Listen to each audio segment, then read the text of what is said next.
Good morning, everybody. Welcome. And first thing I would request is everybody silence their phones, like while I do mine. Please, it would be good that we don't have any alarm bells going off. Anyway, today is May 5th, Cinco de Mayo also in many places for many people. I don't know if it's a day to enjoy or not, but it is probably not a new year. It is not a new year, but it is something else. It's a day to celebrate. Correct. So have fun, guys. Have lots of tacos. Margaritas. I was going to say margaritas. I didn't want to bring that up because I would have to bring a cart over here. Anyway, have fun and call this meeting to order. Today is May 5th again. And let's go on. Here we go. So, we have Pledge of Allegiance coming up. Director Cornell, are you up to it? Or can we have somebody? Okay. Jeannie, please. All right, please stand if you're able. Ready, begin.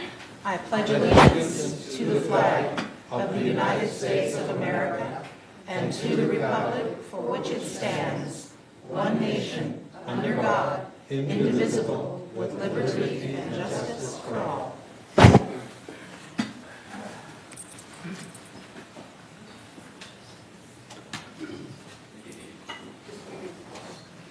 All right. With that done, we are now approval of the minutes. Oh, approval of the agenda, by the way. And before we that, that's what I want to say. Before we do that, I wonder if there's any media in the room, and if they're not, and if they're lurking around in the sky somewhere. They are. We're on here.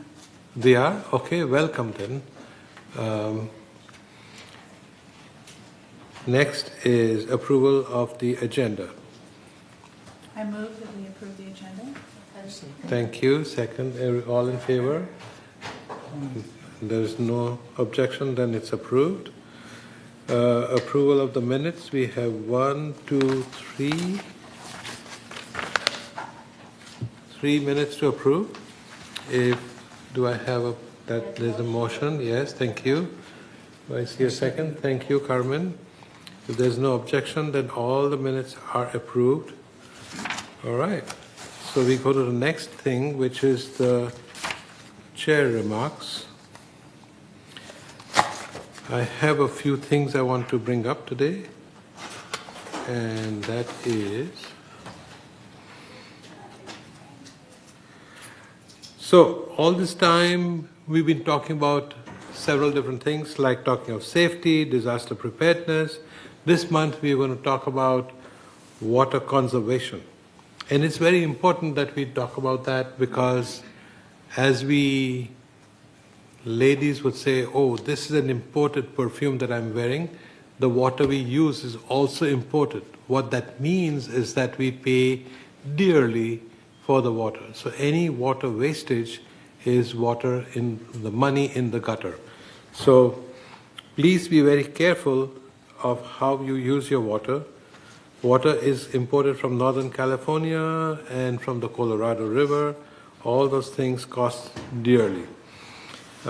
We are working closely with the ETWD, which is our El Toro Water District, to help us, guide us, and create solutions for ways of saving water.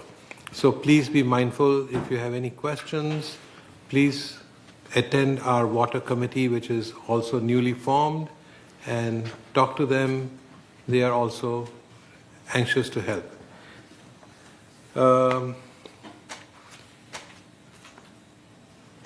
We also want to thank the PC Club for conducting our annual tax preparation. And that helps a lot of our residents. And tax preparation does cost a lot of money. And what they're doing is for free for individuals, so which is tremendous. So I really want to thank them from me and from my board to that they are doing such a terrific job annually, every year. Thank you, thank you, thank you. Yeah, I appreciate that. And next item I have on my list is to have fun all the time. So there is an event this weekend on Saturday at Clubhouse 7. For the people who like to drive EV cars, the EV Club of Laguna Woods has invited Tesla and some other car makers over there, and so that you can test drive some of the EVs if you still haven't been convinced that this is the best thing to do. I bought mine last February and I'm really happy that I did that. I save a lot of money on my gas bill. Amazing. I have one gasoline car and one EV car. So if you want to talk a little more about it, I will definitely try to. I don't want to waste everybody's time right now. And that is all I have. Have a great week. Enjoy. So let's move on. Next item is CEO's report. Shaban, you have something? I do. Thank you very much, President Bada, members of the board. This morning, I would like to begin with a reminder that May is Mental Health Awareness Month. And as you know, BMS Social Services helps village residents maintain independence and quality of life. Social workers are available for short-term counseling, long-term care planning, and resource referrals. Please contact social services if you're grieving the loss of a loved one, caring for an ill or aging relative, coping with a life-changing diagnosis, making long-term care arrangements, and so forth. BMS is located here in the community center, just down the hall, and they can be reached by telephone at 949-597-4267. On Monday, May 25th at 1 p.m., the All-American Boys Chorus, American Legion Post 257, and guest speakers will lead a remembrance honoring those who have died in service to our country. Tickets are free. You can reserve them at the Performing Arts Center box office Monday through Friday, 9 a.m. to 5 p.m. And I want to touch on a temporary fire station that is going to be put into operation in the near term by the City of Laguna Woods and OCFA. As you know, a new fire station is planned for Laguna Woods as part of the effort to strengthen emergency response coverage and meet service demand. The City Council has approved a lease agreement authorizing OCFA to build a new station on a portion of the City Center Park site just behind us, and the project is estimated to be completed by the end of 2029. In the interim, however, OCFA is working to bring a temporary fire station to Laguna Woods. If you could put the map back up, please, that would be great. It will be located in the Home Depot parking lot on the east side.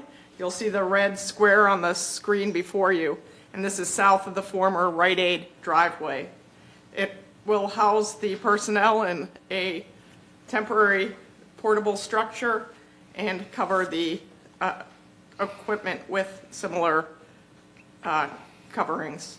The temporary fire station will house the dedicated fire engine that's already in service for this area and currently based in Lake Forest. It will move closer when the temporary station is ready. OCFA is working through permits with the city and site setup. City Council approval will be needed before opening. The official opening date is yet to be determined. A workshop titled Emergency Preparedness for Older Adults will take place on Wednesday, May 27th at 2 p.m. in Clubhouse 7. This is a chance to learn how to prepare for emergencies with a focus on the unique needs of older adults. Topics include local risks, creating an emergency plan that's effective, what to include in your emergency kit, how to stay informed during a crisis, and so on. No registration is required. For more information, call 949-597-4267. Recreation's 2027 Facilities Reservation Lottery begins on Friday, May 15th and runs through June 15th. You may pick up lottery cards from the office just next door or email requests to recreation@vmsinc.org. In terms of key details, 1 event per card or request, limit of 4 per club or manor. There are weekly and monthly requests that will be accepted. These will be processed after the single date events, and there is a limit of one per manor. Include in your request your name, manor number, club or organization if applicable, phone number and resident ID, event type and number of attendees, preferred room, event date, and time. For more information, please contact Recreation. They can be reached at recreation@vmsinc.org or 949-597-4273. Also, VMS Manor Alterations in the City of Laguna Woods will be hosting the Manor Renovations Town Hall on Friday, June 19th at 9 a.m. in Clubhouse 5. It's for members, contractors, and realtors. Topics include permit processing improvements, flooring updates, accessibility considerations, room reclassifications, and more. For more information, call Josh Monroy at 949-597-4366. And that concludes my update this morning. Thank you. Thank you, Siobhan. Okay, with that, we get to our open forum. It says 3 minutes per speaker, but we see a lot of people here today, so we're going to limit that to 2 minutes. And we may limit that to the 30-minute total time. Also, please, Paul, do you want to read this paragraph for me, whatever it says? Members only will address. I can read it. Okay. At this time, members only may address the Board of Directors regarding items not on the agenda and within the jurisdiction of this Board of Directors. The Board reserves the right to limit the total amount of time allotted for the open forum to 30 minutes. A member may speak only once during the forum. Speakers may not give their time to other people. No audio or video recording by attendees, and no rude or threatening comments. Members can attend the meeting by joining the Zoom link or call 1-669-900-6833 or email meeting@vmsinc.org to have your message read during the open forum. And we have, let's see, I think we have 10 or more in-person speakers, and then there's 2 emails that were sent in that I'll read after. So like President Bada stated, we'll have 2 minutes per speaker today. We'll start with Ms. Susan Smallwood, and then following will be Lee Gately. Thank Morning. you, Michaela. Hi, Susan. Hi, good morning. I'm at 3456B, and I guess the rumor mill has been going about the security building and the wanting to spend over $5 million on a new building, and if that's not true, that's great. We have an administration building here, and I think that's exactly what it should be, an administration building. And if we need to move some of the clubs out, then instead of spending that amount of money on a new security building, then please build a new residential clubhouse, something that can be utilized by the residents. It's our dues that pay for it, and that's all I have to say. Thank you. Thank you. Hi, Lee Gately, 5360O, and what she said. And I just want to voice that. Same rumors are spreading around, and I just wanted to add my voice to the idea that it would be, if the security services need to be relocated from where they're at, I'd prefer that it be here, and that the resident recreational facilities be located someplace more accessible than this administrative building. Thank you. Thank you. Next speaker is Chris Collins, and then following will be Juanita Skillman.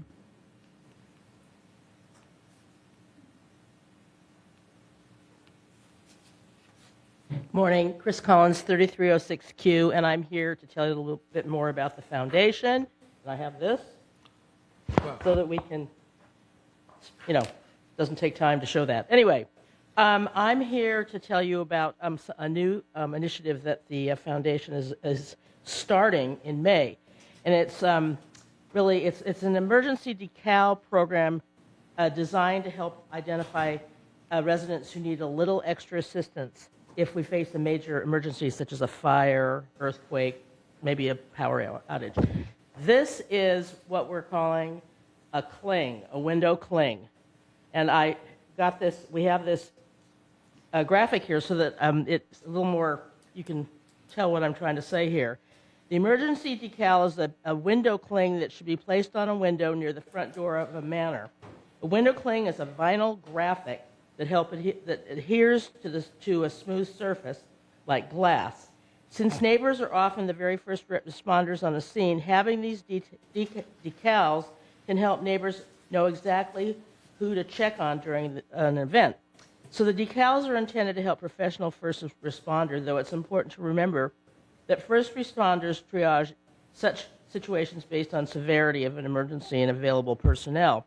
So please keep in mind that using this decal is completely voluntary and free of charge. It's purely informational. It does not guarantee a rescue or create a legal duty to help. The foundation of Laguna Woods Village is not a first responder and is only providing the emergency decal as a part of a community education effort. So initially the decals will be distributed by Garden Villa Association, Social Services, and Village Meals on Wheels. So if you're interested, you can call the foundation or online, foundation of Laguna Woods Village.com. So thank you. Thank you, Chris. So here's the cling. Thank you. You always come up with something wonderful to know. Next speaker is Juanita Skillman, and then following is Julianne Godbin. Good morning, everybody. I'm here with your monthly report on our village library. Volunteers worked 730 hours to support 2,063 visitors in April. 2,255 items were circulated through the front desk, and that does not include puzzles and paperbacks, which are on a voluntary honor system. 41 residents were added to our library system. Today I have some really exciting news, I think, for all of us who have people visiting in the summer, particularly grandchildren, great nieces, nephews, whatever. The library is expanding its children's section. Thanks to a generous donation from the Kiwanis Club here, we are expanding and moving the children's section, which we call our red dot section, up to the front of the library. It has books, and we're buying new collections for each different age group. It has puzzles, and it has games and things that children enjoy. So if you've got children coming in during the summer and DVDs that you're not quite sure how to entertain them, come by the library. Let them pick out some things, and it will help you. And secondly, we also do have games, and we encourage any residents who have games that they're not used anymore, they're sitting on a shelf, your old Monopoly set or checkers or chess or whatever, bring them in, and we check them out just like we do paperbacks or puzzles for people to use on a one-time basis or a short-term basis. So we love donations of games as well as books and puzzles. Thanks. Next speaker is Julianne Godbin, and then following is Beth Parak. Good morning, Judy Godwin, 458A. I'm aware that we have a social services department that offers counseling to people who are in grief and have a loss. But there's a segment of the population here that is overlooked, and I'd like to bring your attention to it. And I am a member of that group. The beginning of March, I was walking my little dog, and before I knew it, a big coyote was at my shoulder, and I was left with a harness and a leash. And I had everything. I had a short leash, I had a rattle, I had a weapon, but I couldn't do anything. And it shattered my heart. And I was a mess. And I thought I could use it, and I was advised to get counseling. I called the VMS desk for counseling, and they said, I explained my situation. They said they had nothing like that and didn't express any interest in seeing if there are others. Now, I'm aware that there are many others who have gone through what I have gone through. They've either lost a pet or they have had one very seriously injured. And these animal companions are not pets. They are companions in the true sense of the word, because there are many people here who don't have family or family near or have friends. And their animal is their companion 24/7. And someone is keeping track of what happened, because there's a telephone number you're supposed to call. But no one releases those numbers. We don't know who the other people are. We don't even know how many. So in order to benefit from counseling, group counseling, we should have somebody get together, but they've overlooked. Nobody's shown an interest in getting help for this segment of the population that really could use it. Ms. Thank Godwin, you for your listening. time is up. Thank you, and we will definitely look into it. Thank you. Thank you. Next speaker is Beth Parak, and then following is David Hastings.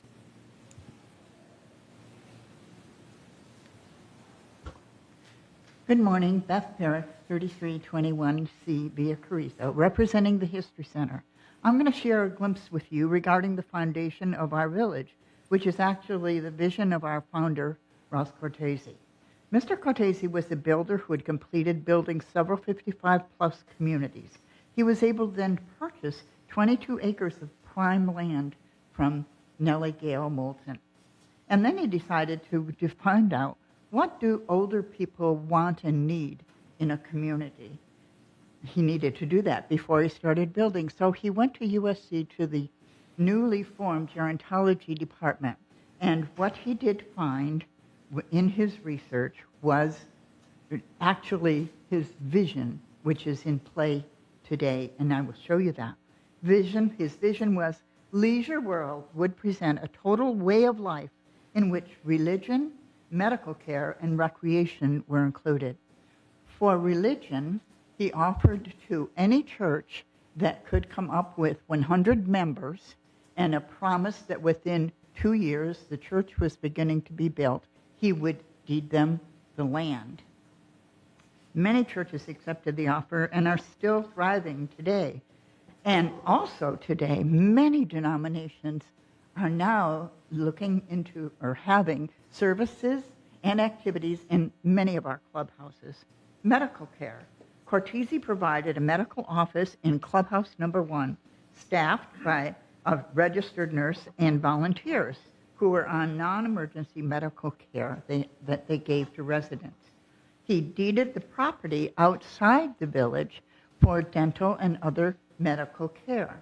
These facilities serve residents today. Saddleback Memorial Hospital partners in service to many of our village groups today, such as the Foundation, Thrive, the Chicago Club, many others. Memorial Care has been the sponsor of the Breeze since its very beginning. We all remember Memorial Care provided vaccinations for all residents during COVID. Clubhouse 1, with its large dining hall, dance hall, pool, bocce ball, meeting rooms for clubs, and a number of other attractions, was the first of many clubhouses. The Beth? Equestrian Center, Beth, yeah, we love this information, but I have to stop you as we are out of time. that's okay. It is I timed so- it for 3 minutes exactly. I I'm know, sorry. I'm so sorry. Yeah. Next speaker is David Hastings, and then following is Ira Lewis. David Hastings, 3064B. I'm here about Building E. I think homeowners should know how much money has been spent on Building E for studies and otherwise since the idea originated before this new $336,000 plus, including the usable space study alternative. I understand there are homeowner studies. I understand there was homeowner studies and that recommended a third option, the usable space alternative. But the two other options have been promoted, only the two others, remodel or reconstruction. And reconstruction seems to be the only option being promoted. I think homeowners deserve an explanation. I also think they need to know how many times this issue has been before different boards and it failed. When money issues such as this have been properly defeated with past boards, why do they resurface when new board members are appointed or elected? Thank you.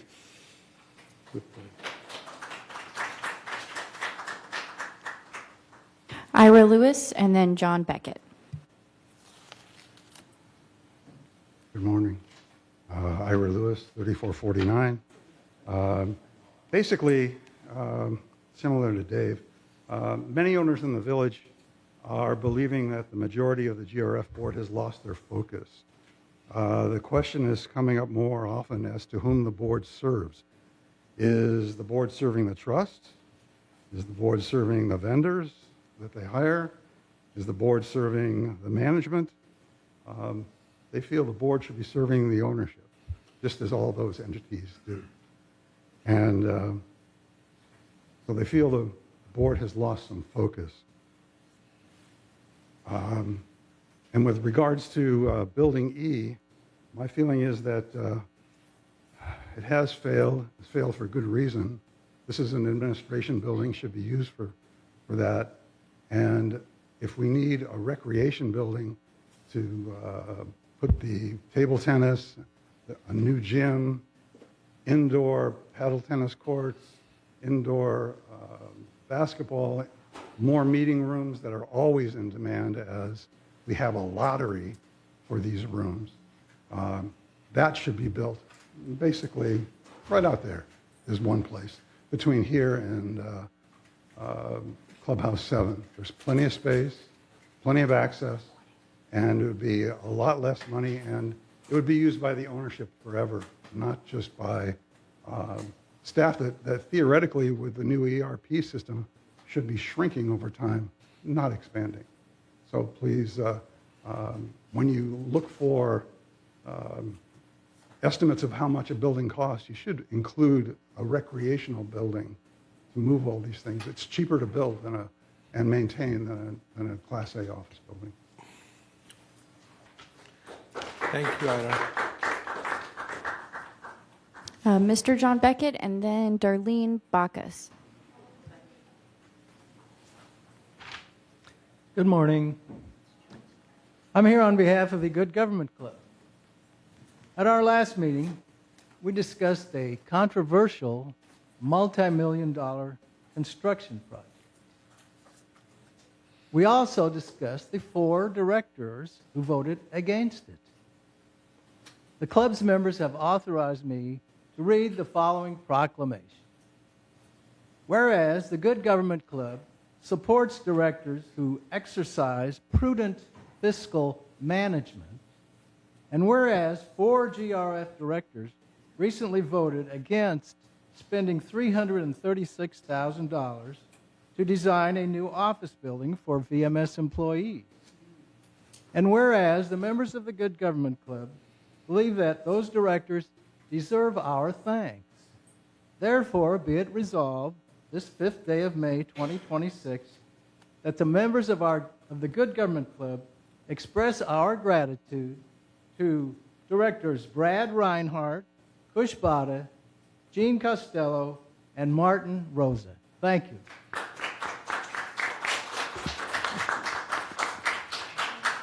John, I don't see it right for you to announce people's names in this manner. Thank you. Okay. It's okay. Next speaker is Darlene Bacchus, and then following is Elizabeth Romano. Good morning.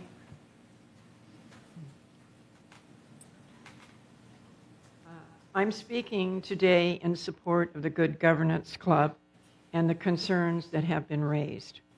I want to respectfully thank all the directors who voted against the Building E design expenditure. Although we recognize and appreciate their commitment to prudent financial management. At the same time, I'd like to respectfully note that the projects of this community involving common area use and significant financial impact constitute a material amendment under our CC&Rs. Section 14 clearly states that no material amendment shall occur without the approval of at least 67% of the membership. That means the voice of 12,700 residents, members who are financially responsible and should be included through a direct vote. This is not about opposition. It's about following our governing documents and ensuring all California homeowners associations who apply to this California state of real estate. I'm sorry, I'm trying to hurry. You must put your plan in and for a private community, a CID, and when you present the plan through escrow, you receive CC&Rs, and you can go to any one of these communities around us. There are plenty of these homeowners, and you will see that they all vote and they all have CC&Rs. So I'll hurry here. So the thing is transparency and fairness and the trust in all decisions that affect us. Respectfully, this decision belongs to our members, not a corporate vote. Thank you. Thank you. Do we still have more? Yes, we have a few more. Next speaker is Elizabeth Romano, and then following is Marjorie Huggins.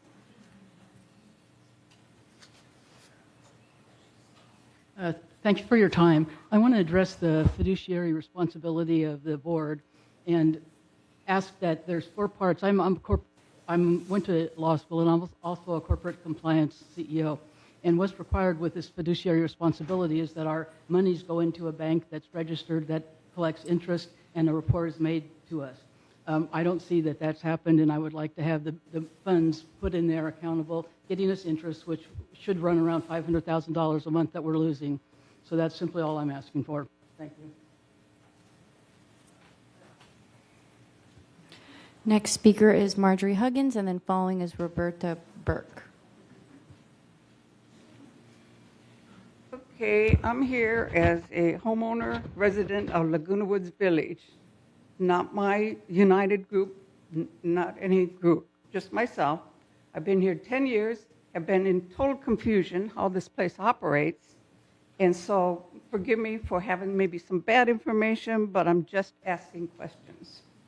First of all, I wanted to know if our staff CEO and our financial director are fiduciary, and whatever that means. And in the process of spending maybe $8 million of our dollars, if they have negotiated any price change for where our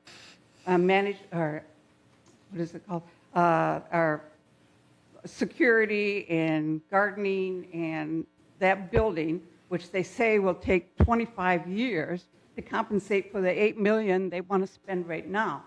And is everybody being aware of what's going to be the price of electricity and the price of, besides electricity, what am I thinking of? Forgive me for being so, but I'm an airhead. The electricity, for insurance, for all these extra costs, is that, we save money for that? And then for the 2 United people that represent where I come from, I thought that board said they did not want to go through with this building, and yet one of them has said, oh yeah, we need to go through for this $8 million. So only 29 more seconds here. Anyhow, and then the fact that this board has gone against the other boards who have rejected this project, how is that possible? It should take 3 years before a board can overturn another board's decision. 11 seconds are for you. Thank you. Thank you. Final in-person speaker is Roberta Burke, and then we have 2 emails that I'll read after. Unbeknownst to me, this was on the agenda to talk about people working here and buildings for those people. For those who don't know me, I'm here quite a long time. I'm here 28 years. Sounds like a long time to me, like a lifetime. Anyway, I came here because I was involved when we went from PCM to VMS. And it was my understanding at that time that the reason for doing that was because we weren't, in fact, going to be saving money. And so we went from groups of people who basically knew what was going on and taking care of, and a boss somewhere out there in Oshkosh who would oversee the people that were working in this community, and liked the idea of being able to sell to other people in other communities that he's taken care of this community for so long. And I thought that was a great idea, and I had my reasons that PCM should no longer be there. It was my understanding, though, that we were going to be hiring another company, and we didn't. Instead, we developed VMS, as I said 2 minutes ago. What I'm noticing now over the years that they're gone, aside from the fact that there's not a lot of supervision or oversight, is that we're hiring more outside companies. And I don't understand why, if we were able to take care of everything for so long, with the amount of people that worked here, what is the advantage that is now being seen to bring in all these outside companies who have absolutely no oversight, although some of them, I will say, do a really good job. So I would like to know, number one, is it still so that we can attend VMS meetings, not for the discussion of salaries and all that? I'm sure that's not the only thing discussed. But I think that one of the things that's happening in this community is that those people never hear what the rest of the residents have to say, complain about, or give suggestions for. So I would like to understand whether we are at times. And if not, I suggest we have every 2 months, maybe an open town hall, the way the other have. Anyway, so I would like to have an understanding now of how many department heads we had when we were PCM, and how many do we have now, and how many more people are working under those. I don't mean out in the field doing the actual physical work for us. I mean within the office staff. Madam, for VMS. I'm sorry to say, but you're out of time. I'm out of time. And Okay. you're welcome to come to our town hall. And That's GRF. so what? Say the same things you mean? You could. That I And we would? can pass the message down, or we can, and I understand you want a town hall with the VMS. Yes, and I would like to know about the numbers. we can talk about that. Thank you. Thank you. I appreciate it. There are two emails that were sent in. The first one is from, sorry, let me clear the timer here. First one's from Nancy Carlson. They stated, since January, GRF raised new member fees from $7,500 to $10,000 and increased room rental fees to residents and clubs. Since January, VMS has submitted a series of supplemental appropriation requests for reserves totaling nearly $1 million to cover 2026 budget omissions and deficiencies. This $1 million depletion of GRS reserves is on top of $920,000 from reserves for VMS leasing office for staff and $16 million from the reserves for Ting. At the April board meeting, VMS's supplemental request from reserves for $336,500 stated for plans for a brand new Building E for certain field staff, which this board narrowly approved. The corporate members, however, are building decision makers, and they denied the costly proposals twice. Today's GRF agenda item 12G includes a VMS request for $331,445 from reserves for tenant improvements to the third floor for staff. Residents and realtors are complaining. 2026 resales are down. Assessments are skyrocketing. VMS budgeting is unreliable. Members' money is not being well managed. Depleting our reserves is precipitous. And that is from Nancy Carlson. And then let me restart the timer for the next member. It's Amelia Morris. What was the name? Amelia Morris. They stated, I am writing on behalf of myself and many Laguna Woods Village residents regarding the upcoming lease renewal for the dog park located on village property. While we appreciate having a dog park nearby, many residents, especially seniors with small dogs, 3 to 8 pounds, are unable to safely use it. The park is frequently used by individuals from outside the village, often bringing large, high-energy dogs that can unintentionally injure small dogs or knock over seniors. With the growing number of coyote encounters, a safe and closed dog park is more essential than ever for our community. When this land was leased to the city in 2019, residents were promised a Phase 2 expansion to include a small dog area. This has not been completed. Most dog parks provide separate areas, and even a simple chain link fence dividing the space would greatly improve safety. Additionally, the Golden Rain Foundation manages Rossmore and Walnut Creek, where a dog park within the gated community includes separate areas for large and small dogs, demonstrating a proven solution. If these improvements cannot be made, we respectfully ask that the lease be reconsidered to better prioritize the safety and accessibility needs of Laguna Woods Village senior residents. Perhaps make it resident use only and make the entrance by the Clubhouse 4 parking lot so it can become a community asset with easier access for the seniors. Thank you for your time, care, and consideration. They also sent this to city officials as well. And that is all for open forum. Thank you. So, we have a long list of people who spoke and responses to the open forum speakers. Do we have time for that? Do we have time for that? Yes. Then I'd like to respond. Okay. So let's try and be brief and respond to everybody that we can. Okay, the first person who spoke to us was Lee Gately. No, it was Susan Smallwood. Oh, Susan Smallwood. I'm sorry, Susan. And quite a few of you spoke about Building E. Do you want to respond about Building E, Jeannie? Well, no, that wasn't my take, but I do appreciate the acknowledgement from John Beckett. Okay. My response was to Julian Godwin regarding the grief counseling from pet loss. What a brilliant idea, regardless of how your pet passes.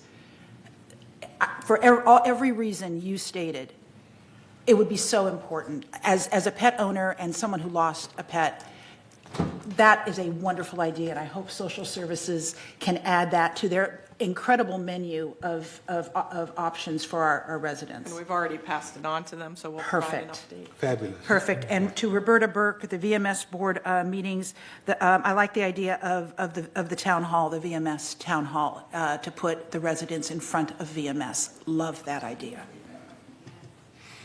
Awesome. I think one of us will touch on the Building E, but I want to acknowledge two other people right now. Beth Parrick, talking about the history of Laguna Woods and Ross Cortese's vision, which is very important. Many people don't seem to understand, and there are 2-3 books that are written, and they are also available at our library. So if Beth, you want to come and enlighten us a little more with all this information, we have town halls set up once a month. I think it is the third Wednesday, correct? Third Wednesday, and it's in Clubhouse 1 at 1 p.m. We will give you a little time to talk about it, and that would be really awesome. The other one is Christine Collins. Christine, you always come to us with fabulous information from the foundation, which is very important. I know you must have mentioned it, but how would one get that decal to put in the window? Would that be through the social services or the foundation? So I would be really interested to know. I don't know if, Christy, are you still here? No. She left. Okay, I'll reach out to her. She's my neighbor. She's my neighbor too. So that was the two people I wanted to acknowledge and talk about. I hear there's a lot of mention about Building E, and Carmen, you want to talk about it? I can also support that. Okay. First off, thanks everyone for coming to the meeting today and offering their suggestions. Since it's a diverse group and a lot of volume, I'd like to break it down into three comment sections. One is the 3 volunteers, Chris Collins, Juanita Skillman, and Beth Parrick. Thank you for your volunteerism in the community. It's very helpful, and thank you for showing up to do this on a regular basis. Thank you. The second item, I'm breaking it down into three groups to keep it simple. One is the volunteerism, which we all volunteer, plus we have a lot of volunteers in the village. Number two is E, and number three is finance. So so I thank the volunteers on the finance and budget. This particular meeting is a culmination of finance. So anyone that has interest in finance should go to the finance committee. And there's a finance committee in United, there's one in 3rd, there's one in 50, and there's one in GRF. I highly recommend that you go to those committee meetings to talk about finance. That's the second group. The third group is the E. The fiduciary responsibility of GRF is to maintain the village, period. And that's all aspects of the village. But if we go back to 2010 and 2014, Building E was starting to lose its guild or whatever you want to call it. And at the time, the GRF board, they were in charge of holding the fiduciary responsibility to the trust. And the trust is to maintain all assets. And that asset was dwindling, and it should have been replaced as a normal course of business at that time. Since then, it had been put on the back burner, back burner, back burner.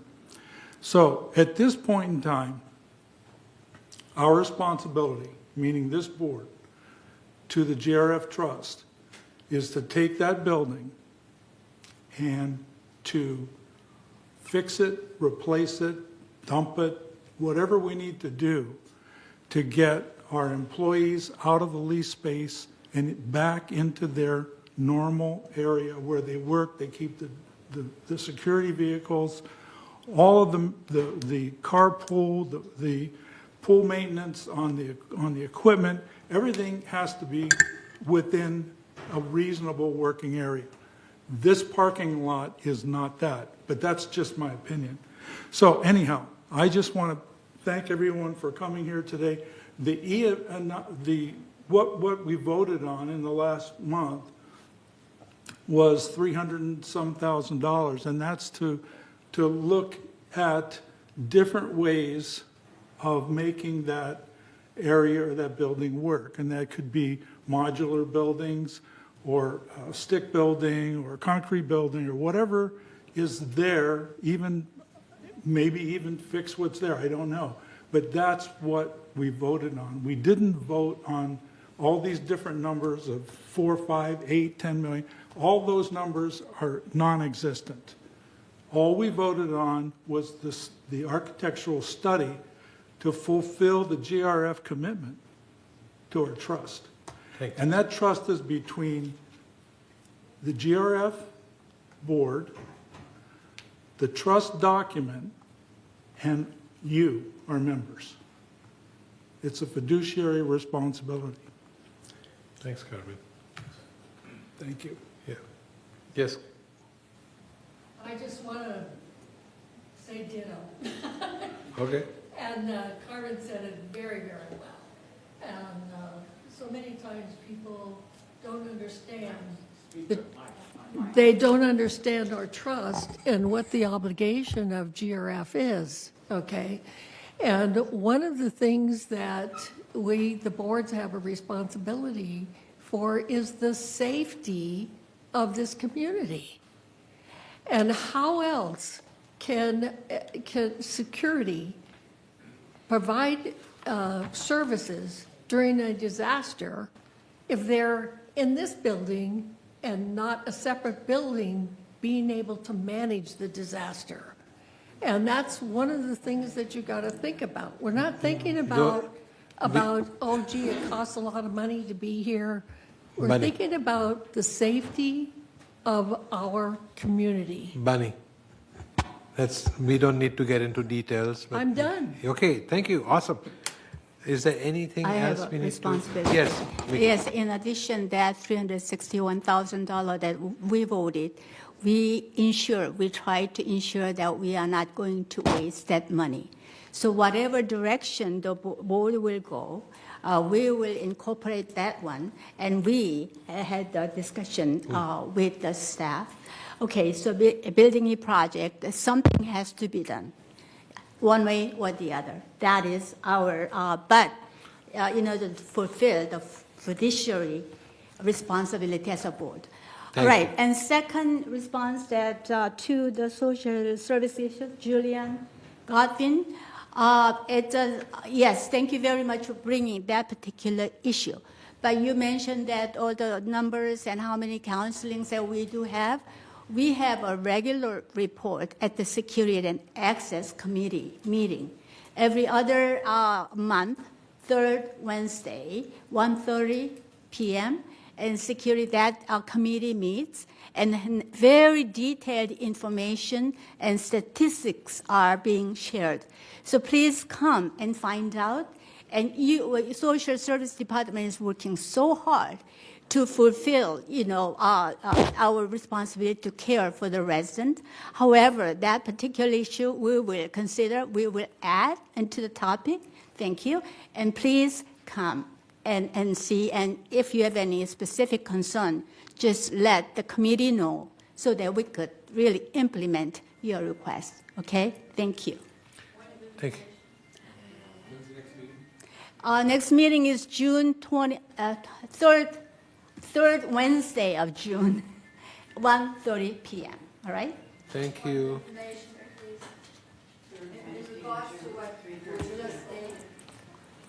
We are not. So I apologize, we do not allow back and forth discussion between Yes. members and the No, we are board. not doing it. Please turn your phones off, Yes. whoever's phone is going off. Okay. So, Thank you, everybody, for all the good comments and bringing all the stuff to our attention. And we will, I've got all the notes here, and we definitely will try to take it into consideration. Thank you. Okay, so moving on.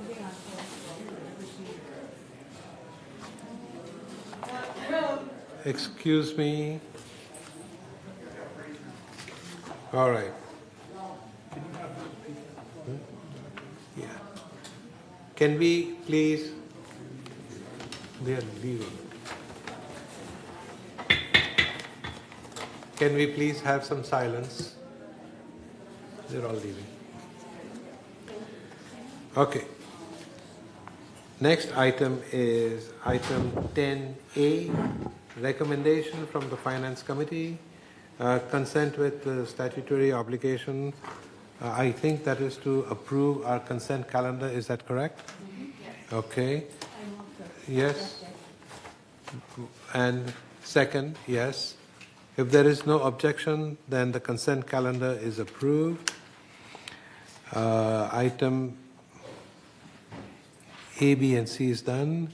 Unfinished business, disciplinary update report. Is anybody here from?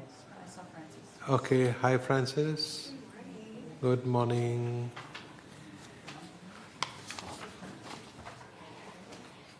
Good morning. So before you is agenda item 11A, the disciplinary update report.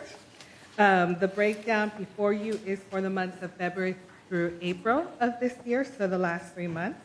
We started the month with 52 cases and ended the month with 64 cases. The delinquency violations, garden center violations, and nuisance violations have increased overall. The rest have remained the same. They have remained stable. So that concludes my report. So I'm available for questions if the board has it. These things went up. Is this like a seasonal thing? Is it like the coyote season thing? Which one, the nuisance one? I'm just teasing. Oh. Why did this go up? It went slightly up because, one, we are focused with the delinquencies. We're definitely focusing on your delinquency report. The delinquency report that you get in closed session for your finance committee, that triggers our department to send notices. So we've been focusing on that to make sure that all those people that are on your report have gone through a disciplinary process. The disciplinary process allows you the authority to cut back their cable, suspend their television services, their internet, and access to GRF facilities. And it's another tool that you have to get these members to either pay the outstanding balance or come to you for a payment plan. All right. We have to keep a cane ready. Anyway, I'm just teasing. I'm in a different mood today. Yvonne's got a cane. She can use hers. All right. Thank you. Does anybody have a question? Any of you?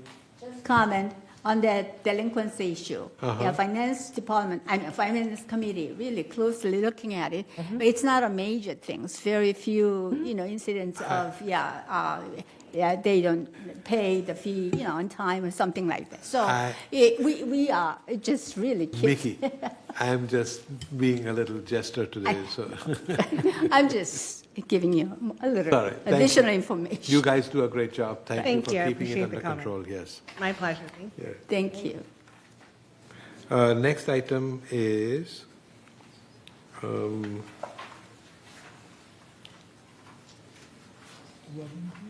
11B, right?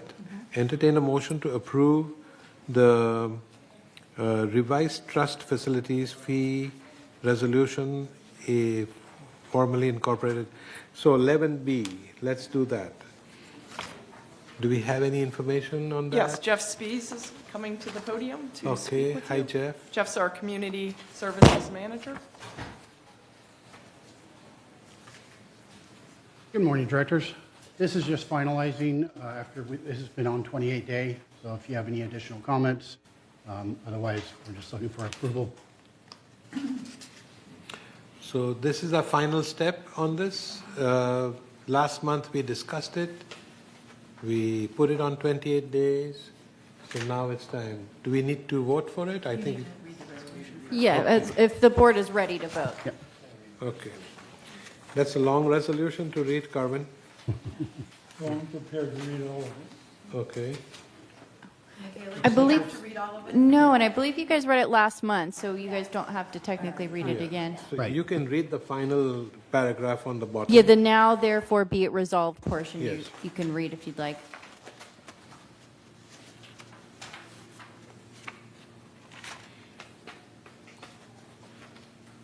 Here.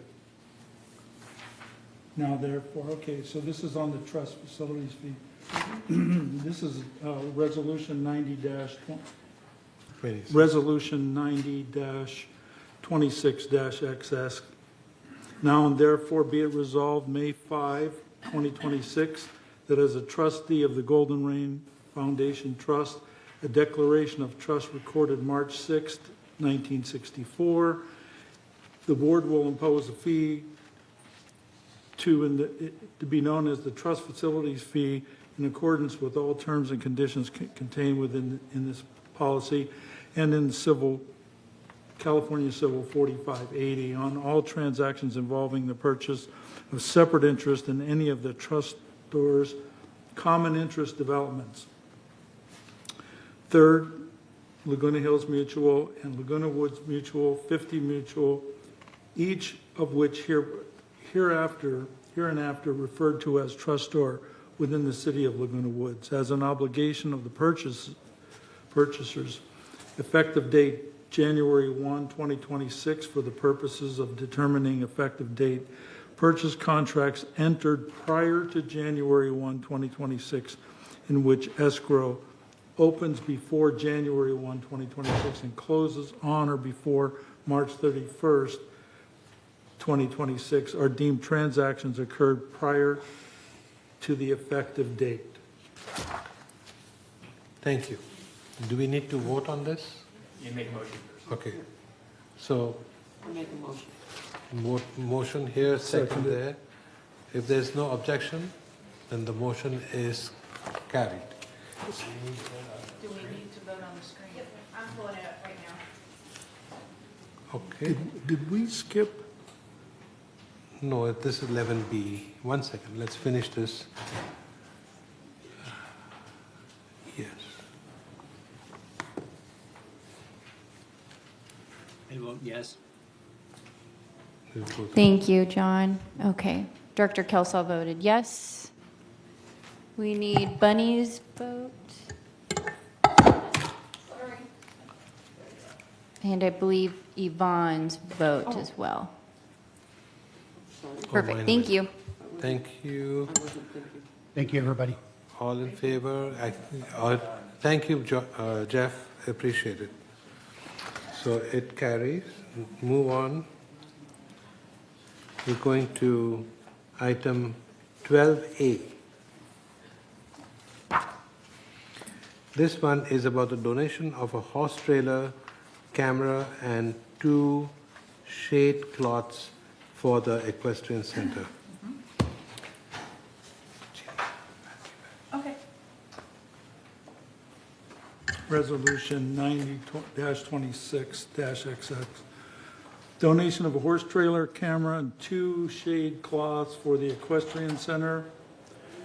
Whereas the Saddle Club would like to donate the horse trailer, camera, and 2 shade cloths for the equestrian center. Whereas Laguna Woods Village clubs and/or individual residents have historically donated items to GRF to enhance GRF facilities, services, and programs for the enjoyment of all village residents. And whereas the donation will offset operational costs for the equestrian center, and costs are estimated at $400 for the trailer camera, $400 for the shade. Whereas the staff installed a new horse trailer camera and 2 shade cloths will replace if necessary, and GRF will replace if necessary. And whereas on March 24, 2026, the Community Activities Committee recommended approval of this donation and directed staff to forward the request to GRF board at the next meeting.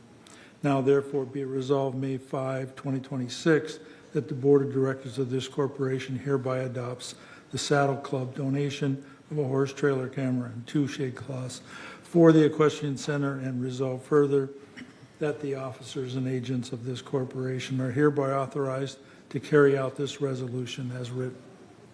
Thank you. Do I have a motion to bring this to the floor? Do I have a second? All in favor? Do we have to vote on screen? Oh, that's right. All in favor. I vote yes. Do we vote on screen? Yes, give me 1 moment.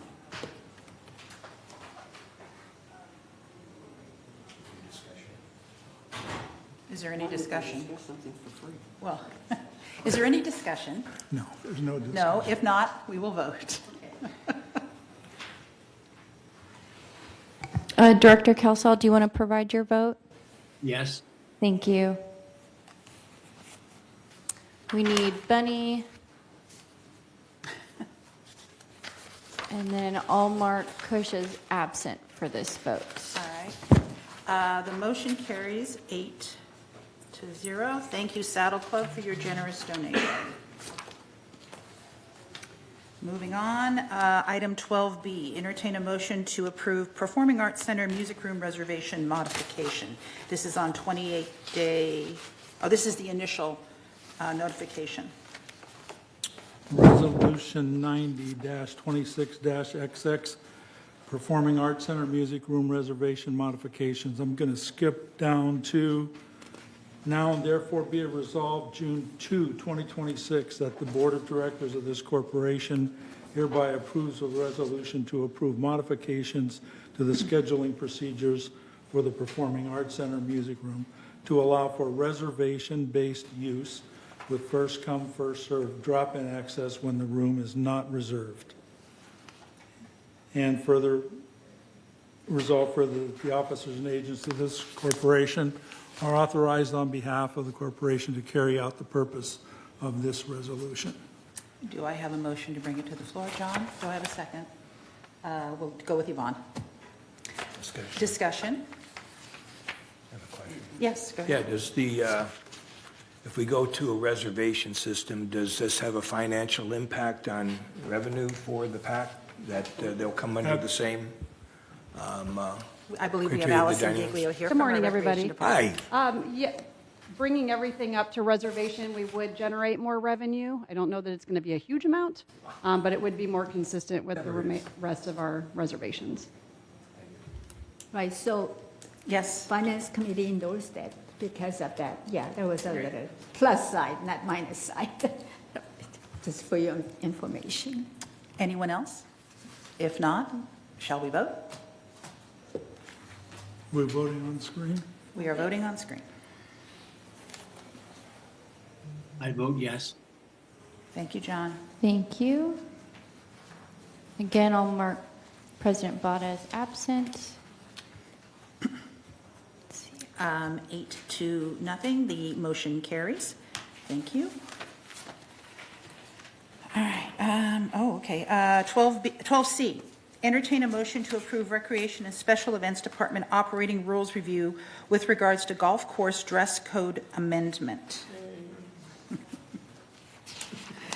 Well, this is item 12C. 12C, page 5 of 94, Resolution 90-26-XX, Recreation and Special Events Department Operating Rules Review with Golf Course Dress Code Amendment. I will read down to, now therefore be it resolved on June 2, 2026, that the Board of Directors of this corporation hereby adopts the Recreation and Special Events Department Operating Rules with the Golf Dress Code Amendment. And further resolved, Resolution 90-26-12, adopted March 3, 2026, is hereby superseded and canceled to the extent that they differ. And resolved further that the officers and agents of this corporation are hereby authorized to carry out this resolution as written. Do I have a motion to bring this to the floor? Director Cornell, second. Director Choi Ho. Any discussion? Yeah. Okay. Director Rosa. Yeah, to that individual that went after my wife at the golf course for what she was wearing, she was totally out of line. We went golfing, and the woman thought that my wife needed to have a dress on or a skirt or something like that, and I'm just saying this is the policy now, and to please don't be going after other golfers based upon what you think the policy is. Thank you. We'll leave that up to the VMS staff. All right. With that being said, are we ready to vote? Yes? Yes. I vote yes. Thank you. Again, I'll mark President Bada as absent.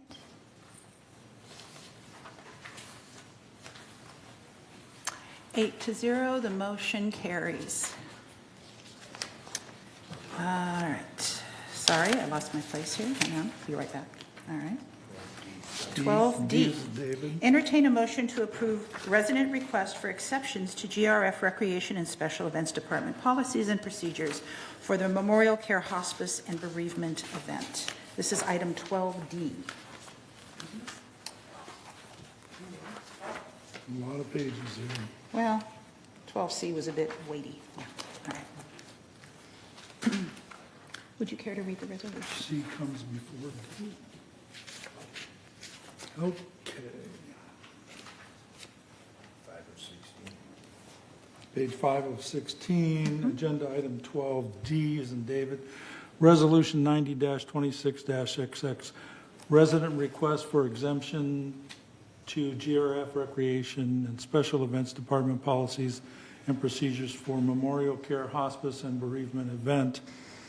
I'll read down now and therefore be it resolved May 5, 2026 that the Board of Directors, this corporation hereby adopts the request for exception to waive the room rental fee and lottery participation for the Memorial Care Bereavement event to be held in the Clubhouse 7 Main Lounge on June 5, 2027. And therefore further resolved that the officers and agents of this corporation are hereby authorized to carry out this resolution as written. Thank you. Do we have a motion to bring this to the floor? Director Rosa, do I have a second? Director Portello. Any discussion? I think I heard this thing before, but can, Yes. If Allison come out to explain what it's all about and why we have to make an exception rule. So please. Yes, thank you. Yes, a resident who volunteers for Memorial Care came to us and wants to rent one of our rooms at Clubhouse 7 for the event in 2027. And in order to reserve the room now, she would not be included in the lottery process that we make all clubs and residents and everyone go through to reserve those rooms. So they're asking for us to waive the room fee, which would be the exception rate because it's a resident booking on behalf of an outside organization. And also, we would reserve the date for them, which means that all the people that submit for, in this case, there's a group that has a rollover for use of that room. So we would either have to cancel that club's reservation, or we would have to relocate them to another area, or we could take this rental and move them to another open room as well, which we do have some flexibility there to do that. The board has granted an exception for this in the past. The event is called Wings of Memory, A Time to Remember. It's a nonprofit event that honors the memory of loved ones lost and allows testimonials to be given by the bereaved with an outdoor butterfly release. They want Clubhouse 7 because they do have outside volunteers that come in, so they would not have to get gate clearance. It's just a little bit easier for them to use that. And it has an outdoor area where they could release those butterflies. And this event brings about 90 to 100 volunteers in the OC area. And the Memorial Care Hospice and Palliative Program serves a large majority of patients in Laguna Woods and is supported by many area volunteers. And as you know, Memorial Care is our premier wellness provider sponsor in the village, but this event is not part of the contractual agreement. So this volunteer has just come to us. They want a room to have their event, and it could be quite costly with the exception rate. Any other discussion, questions? If not, are we ready to vote? Michaela, we're ready to vote. Are we going to vote on the screen? Yes. Yes. Lovely. Thank you. I vote yes. Thank you, Director Kelsaw. We need Director Cornell's vote. Okay, perfect. We have it. Okay, we have everyone's. All right, turn it back over to you. So it is unanimous that it got approved. Thank you, thank you. 12E. 12E. Entertain a motion to approve the guest rate pilot program for, I think this is about part 3, isn't it? Yes. All right. Resolution 90-26-XX, the Junior Guest Rate Pilot Program at the Par 3 Golf Course. I'll read down to the bottom. Now therefore be it resolved, June 2, 2026, that the Board of Directors of this corporation hereby adopts a Junior Guest Rate Pilot Program at Par 3 Golf Course at $10 for those under 18 years of age for summer 2026 as a limited pilot program. And resolve further that the officers and agents of this corporation are hereby authorized to carry out this resolution as written. Fabulous. Are we voting online? Do we have a discussion? Do we want to pass a motion? Well, okay, first we have to move the Get on. motion. to Yeah, the that's floor. what I mean. Okay, I move. that I we second bring this it. to the floor. Second. All right. Discussion? Anybody? Yes, sir? I want to propose an amendment to the resolution that the rate be adjusted for the balance of 2026, that we have a larger window that we can compare what it was for 25 and 26, not just the summer, but for the rest of 26. Anybody else have any suggestions? I agree with Okay. Martin. Jeannie, would you want to amend your motion with that suggested amendment? I can. I want to entertain a motion to, I want to move that we entertain a motion to approve the Junior Guest Rate Pilot Program on the Par 3 course for the entirety of 2026. How's that? That work? I'll second it. Thank you. So, any discussion? Okay, so we go back to the voting. All right. What is 8:14? 8:12. It's our It says discussion. summer 26. Oh, we have timer for our discussion? Yeah. Yes, I just paused it, so you What's guys the should be able to discuss? start voting. We are on Michaela's leash, Are we okay. voting?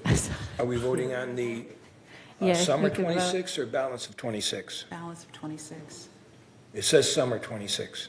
So these are done pre-meeting, so This is previously written. we'll update It'll it be later on. updated The amendment is still following the recorded. meeting. Yes, I typed it in. It's just not showing up on your guys' screen for some reason, but it's on my end, the correct Okay. motions made. You're the record Okay. keeper. And then Director Kelsall, can I get your vote? Yes. Thank you. We just need Director Carpenter's. Motion passed. You're welcome. 12E is done. I think it's a good thing.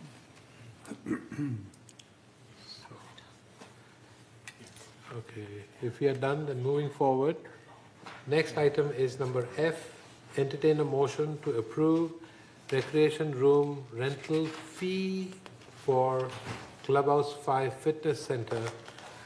May initial notification, 28-day notification for member review and comments to comply. So this is the final end of 28 days. Okay. I'll read the resolution 90-26-XX, Clubhouse 5 Fitness Classroom Rental Fees. We'll scroll down to the bottom now, and therefore be it resolved June 2, 2026, that the Board of Directors of this corporation hereby adopts the room rental rates for Clubhouse 5 Fitness Classroom as established by Financial Services, and further resolve further that the officers and agents of this corporation are hereby authorized to carry out this resolution as written. Awesome. I move that we accept the Okay, motion as I'll written. second it. thank you. Any? I have a question, point of order, okay? Because my understanding is this is going on for the first time. Okay, so this isn't the final vote, this is the initial vote to bring it to 28 days, is that correct? Just for clarification Okay, purposes. maybe I misspoke. Okay, Sorry about that. that's okay. For So- those playing along at home, yeah. All right, do we need to vote? Any discussion? Is there any discussion? I don't see anybody. Okay. Okay, Director Kelsall? Yes. Thank you.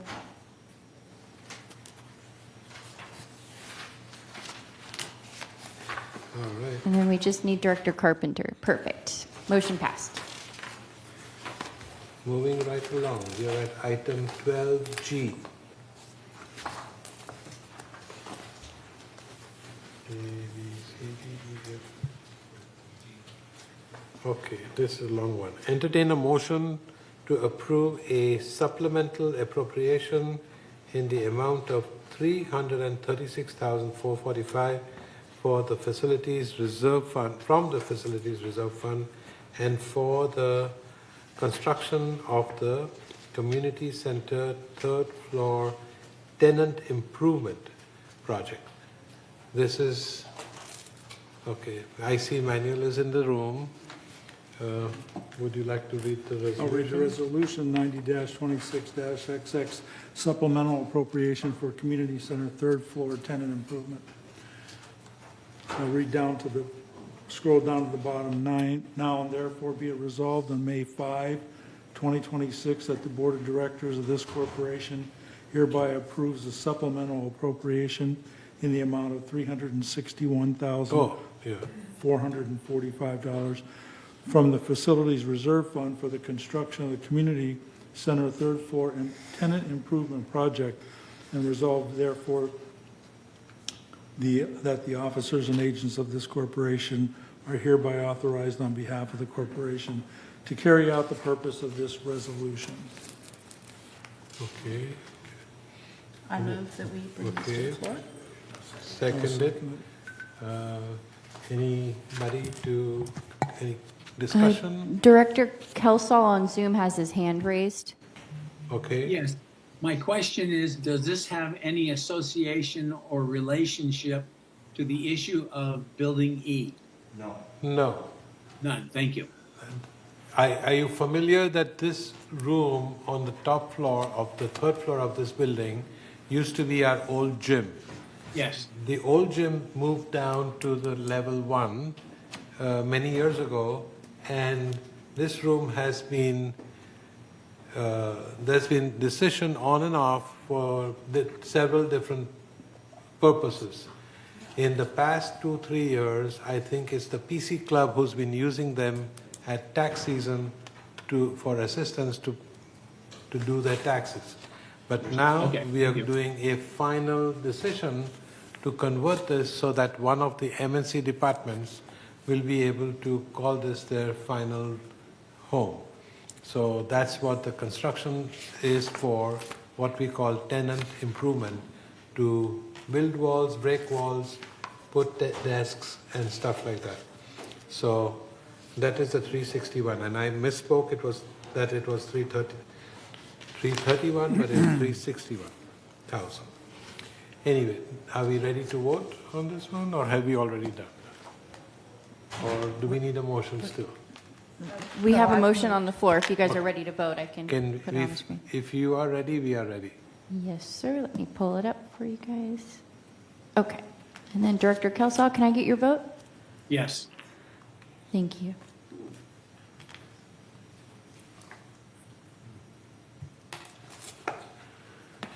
Okay, well done, everybody. I think we need Director Rosa. Perfect. We have everyone. Motion passed. So now we are at item number H. 12H. Yes. That is about the Clubhouse 6 pool skimmers. All right. Entertain a motion to approve the supplemental appropriation in the amount of $8,250 from the facilities reserve funds for a construction change order to replace 2 skimmers at the Clubhouse 6 pool. All right, where are we? The resolution, 1 second. shall I Go read the ahead. resolution? Yes, please. Resolution 90-26-XX, supplemental appropriation for Clubhouse 6 pool skimmers. Scroll down, now therefore be it resolved on May 5, 2026, that the Board of Directors of this corporation hereby approves the supplemental appropriation in the amount of $8,250 from the Facilities Reserve Fund for a construction change order to replace 2 skimmers at Clubhouse 6 pool, and resolve further that the officers and agents of this corporation are hereby authorized on behalf of the corporation to carry out the purpose of this resolution. Awesome. Do I hear a motion? I move that we Jeannie? accept. I second it. Second by Carmen. Mickey, you had to say something? Okay, all right. Thank you, sorry. Okay, Open the vote. any discussion, anybody? I think pretty straightforward, and let's go to the thing. Let's vote, guys. And Director Kelsall? Yes. Thank you. All right. We just need Director Carpenter's vote. Thank you. Motion passed. Bunny, is your finger not working today? You have to keep hitting that thing till you see it on the thing. Okay. Number I, H is done. All right. This is regarding the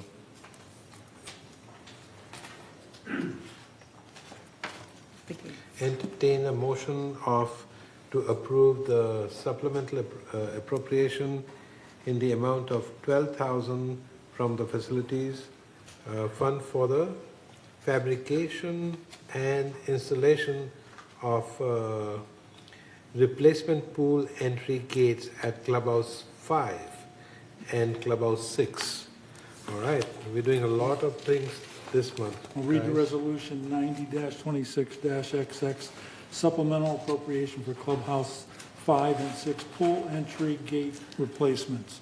Scroll down, now therefore be it resolved on May 5, 2026, that the Board of Directors of this corporation hereby approves the supplementary appropriation in the amount of $12,000 from the Facilities Reserve Fund for the fabrication and installation of replacement pool entry gates at Clubhouse 5 and 6, and resolve further that the officers and agents of this corporation are hereby authorized on behalf of the corporation to carry out the purpose of this resolution. Thank you. Do I hear a motion? I move that we Jeannie accept. and Mickey, seconds. Any discussion? I just have a question. Okay. What made the gates Excuse me. access inaccessible? Martin had his hand. Oh, up. sorry. I just want to make the comment that it was made informed that clubhouses 1, 2, and 4 already have that access, and so this is just getting 5 and 6 up to snuff. Okay, if that is a point, thank you. Yes, Judy, carry on. I think that answered my question. It's just lowering the... Yes. Yeah, okay, all right. Fabulous. Okay, anybody else? Director Kelsall had his hand raised. I don't know if he still has a comment or question. Okay, Director Kelsall? My colleagues answered the question. Thank you. Awesome. Great minds. Thank you, thank you. All right, if you're ready, then we should vote. Yes. Okay, thank you. Got it. Motion passed. Okay. Manuel, we're making your work very easy today. Thank you. All right. Number J. Entertain a motion to approve defunding of 2 reserve expenditures item from Facilities Fund on May 5th, 2026. All right. Resolution 90-26-XX, proposed defunding. I'll scroll down. Now therefore be resolved May 5, 2026, that the Board of Directors of this corporation hereby approves this resolution in accordance with the described reasoning. Resolve further that the officers and agents of this corporation are hereby authorized on behalf of the corporation to carry out the purpose of this resolution as written.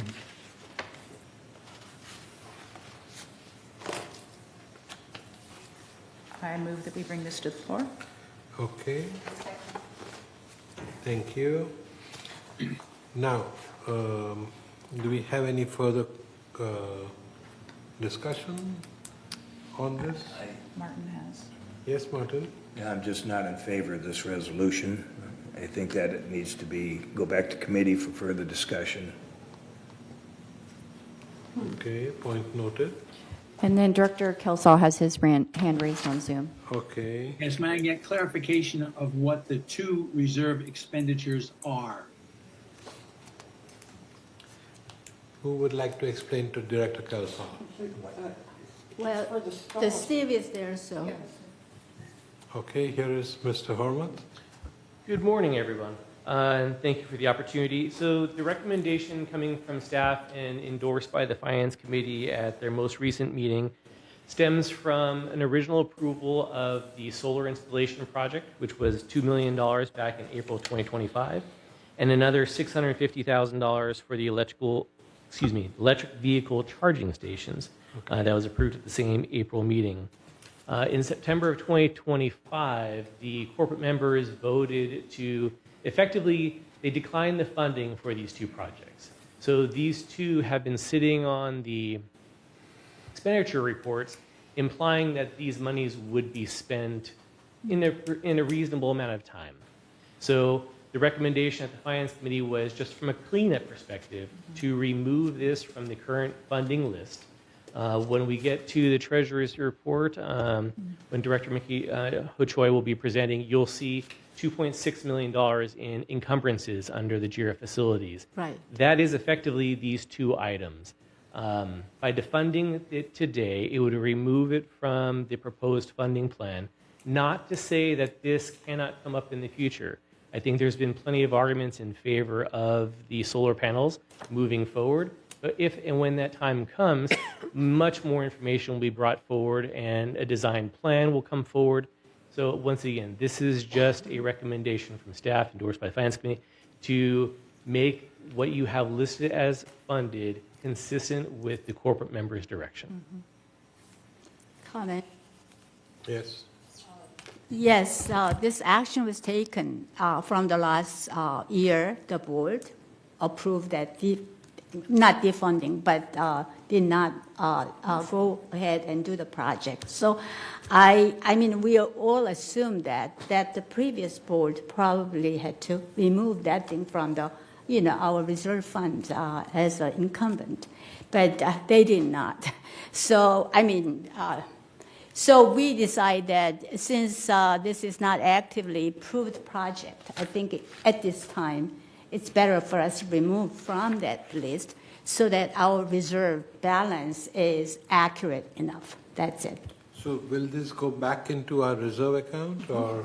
That's correct. Yes. It would be approved funding. It'll also help us when we're going through the budgetary process. Right. When I am predicting the year imbalances for both 26, 27, 28, that this funding, in our view, should not be included because it has already been voted down by the corporate members. Once again, if Yes. you wish to bring it back, we can do that at any time.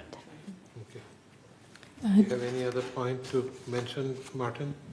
Yes, I'm not in favor of the total approval of this resolution.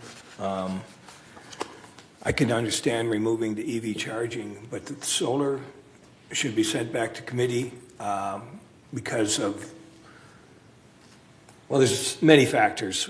There's so many things going on with solar, and as well as with what needs to be done in the village. Keeping the allotment for the money would fast track us because we have a limitation on how long we can use or get a refund from, for the solar projects that we might consider doing. We know that maintenance, we know we got to do something out at Building E, whatever it is, we don't know, but we got to do something. But I can see, it's like Howard Fox told me, we could build something there, we could put something with solar in there too. I just think it's good to have the money available. That's my personal opinion. Usually I don't. Sorry, Yvonne. Yeah, usually I don't have a lot to say, excluding the fact that I agree with Steve about showing it on our financial records. Yes. The other thing is that the solar has been voted down by our corporate members. Why would we want to bring it forward again and have it voted down again? I think that we should follow Steve's suggestion and approve this. Thank you. As a follow-up, in the current, I don't think I wanted to talk about this anymore, but since it's coming up, solar is a project which we have been discussing with other mutuals, and they are warming up with the idea that it is a very essential thing for our village. The big question that I did ask you earlier was, will this money go back into the reserve, and we can always pull it out of the reserve if a project was approved? And that is the question which is most vital. So if that money is not going to be earmarked for something else, then it would be okay to do that. So The answer to that question is yes. The money will go back to the available funds for your facilities fund. Correct. okay, please be recorded. Director Kelsall has his hand raised on Zoom. Thank Yes, you. I agree with Steve and what he's proposing in this proposal, and I agree with the proposal. At the same time, I agree with Kush and Martin that it should be reviewed for future use, especially with solar. Okay. Do we want to vote on it? I just want to say exactly what John said. He said it so well. I understand why we're doing this from a financial point of view, but I totally agree that we should move forward with solar. And I think the reason it was voted down was because of the way the solar program was what was presented. And I think that is an opportunity for GRF to do it better next time. But I do agree that this is appropriate now. So we want to do it. I mean, we want to do the solar in the near future. I say maintain the appropriation. I don't know. But that's not on the vote. I don't want to step on the corporate members' toes, but I just, I think if a program is put together, the right program, I think the corporate members will get behind it and we will have no problems at that time. Yes. That's right. Yes. Okay. So let's discuss that at our closed session, but right now let's focus on this.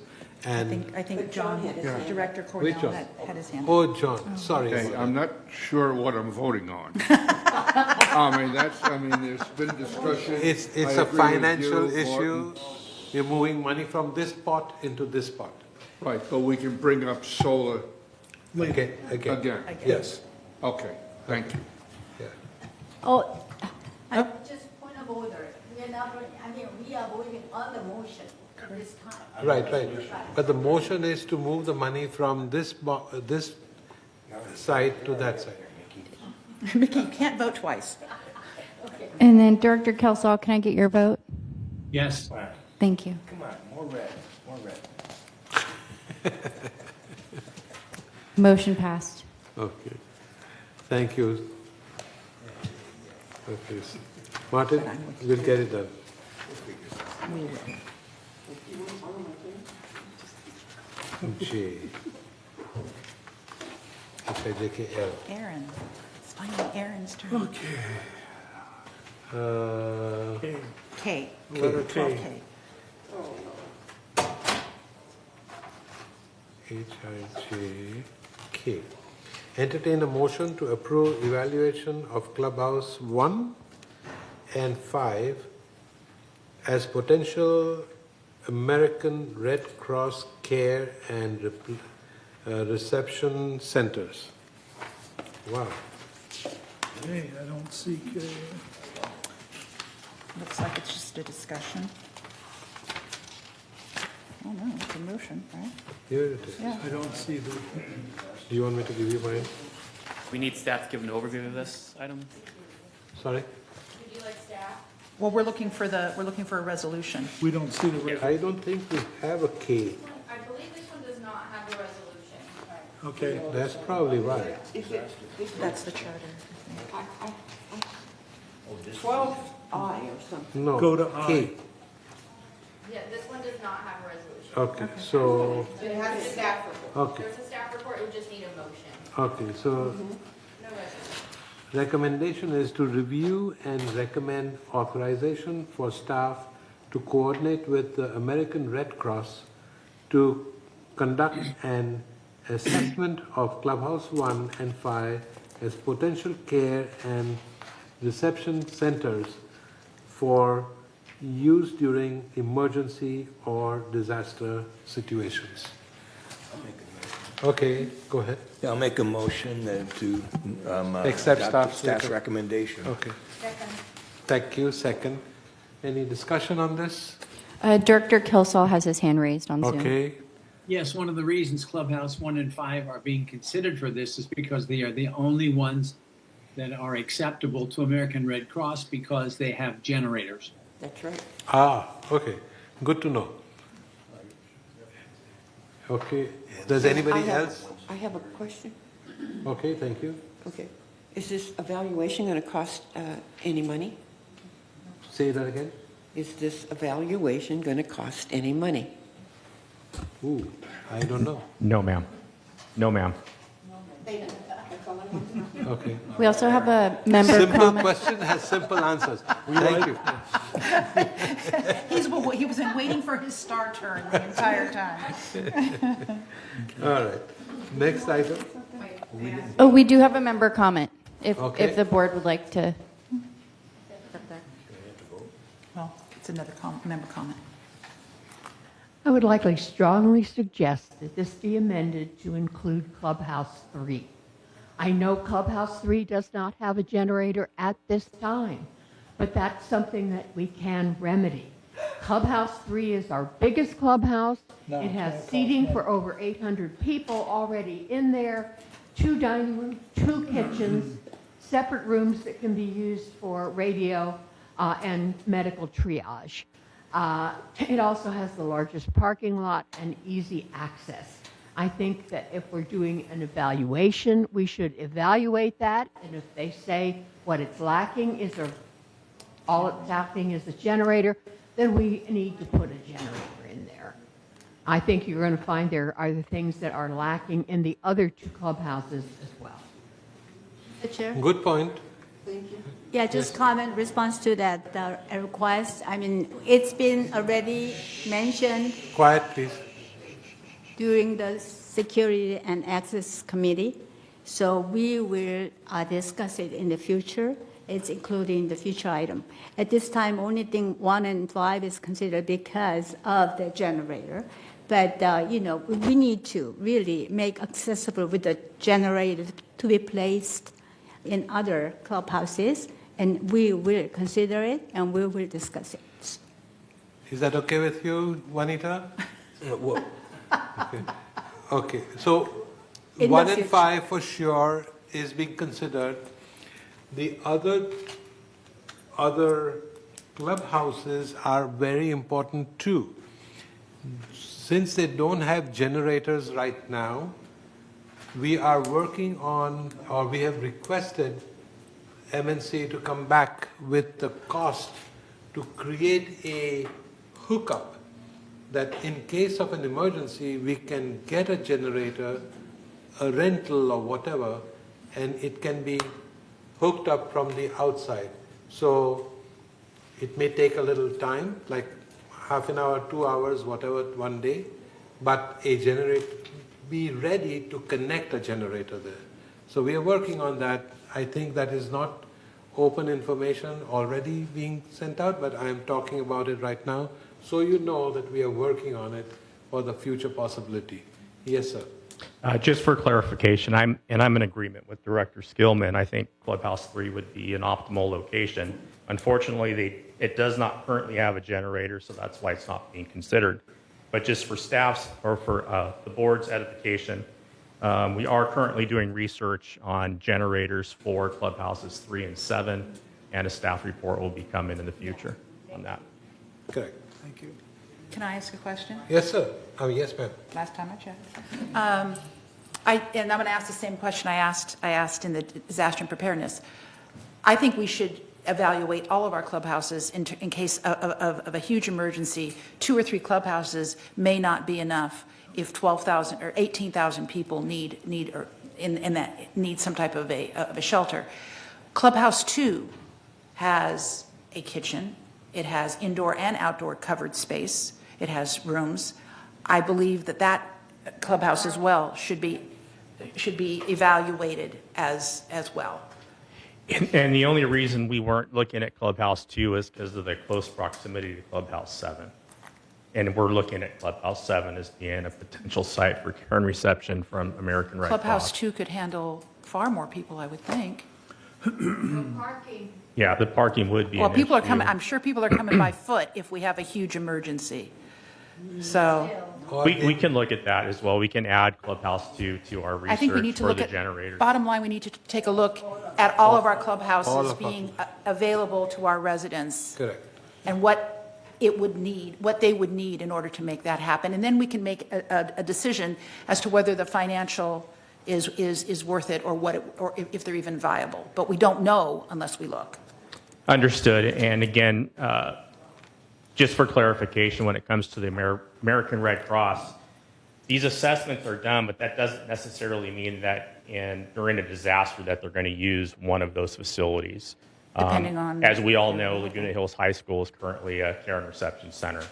But having the option is what we're looking for. Exactly right. Yeah. Yes. The disaster will dictate what location that we're going to be housing, stuff like that. It just depends on what is going on and the problem and where we got to be and where we don't have to be. Correct. Yes, sir. Yeah, there's a possibility that we may not be able to go to One or three.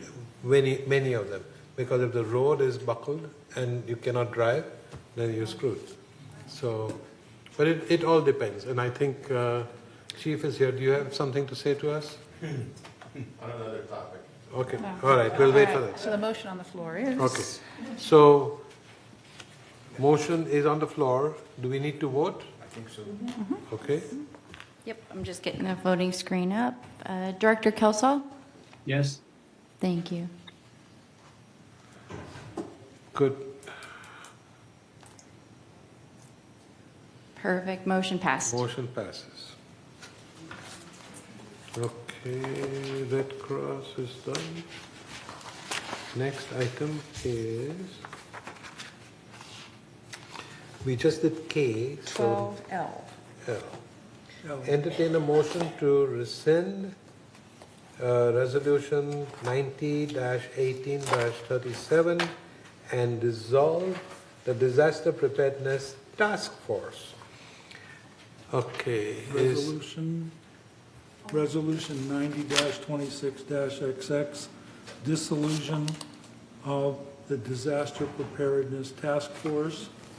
Scroll down, now therefore be it resolved May 5, 2026, that the Board of Directors of this corporation hereby rescinds the Resolution 90-18-37 and dissolves the Disaster Preparedness Task Force, and further resolve that Resolution 90-18-37 is hereby superseded and canceled in its entirety.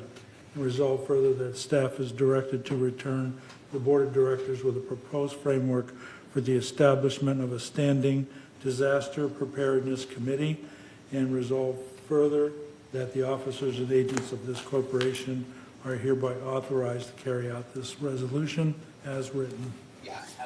Okay. I move that we entertain the motion. Thank you. I second it. Thank you. Discussion, anybody have anything to say? Is Director Steve Parsons in the room or online? He's in the room. Okay. Okay, Director Parsons, do you have something to say? Always. Okay. You did call me. No, is this working? Yes. Oh, okay. Okay, as you know, we're in a process of restructuring and developing a resident-oriented disaster preparedness plan. And you have members that are working with us on this. We had proposed last month to have you a new charter built. However, some other things have come up, and the proper coordination hasn't been done yet. So we're in the process of it. Hopefully it'll be done this week, and we can get it to you in a timely manner for you to consider. But this is like a restructuring thing between these two items of L and M.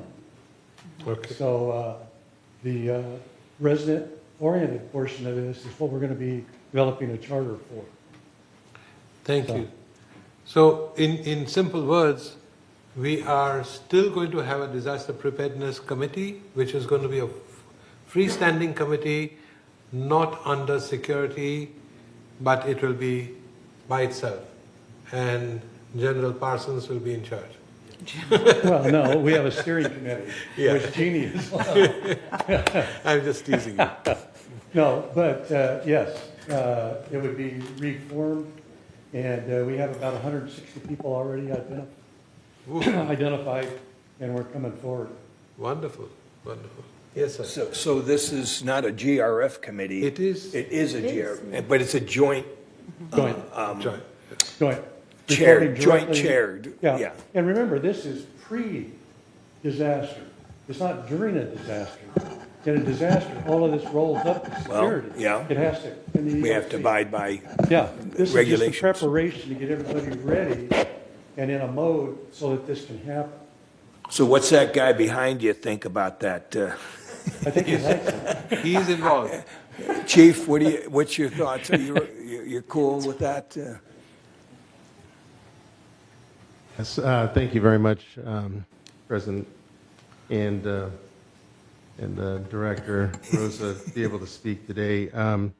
We actually, as Director Parsons has spoke previously or mentioned, that we kind of started working towards this in our last disaster preparedness.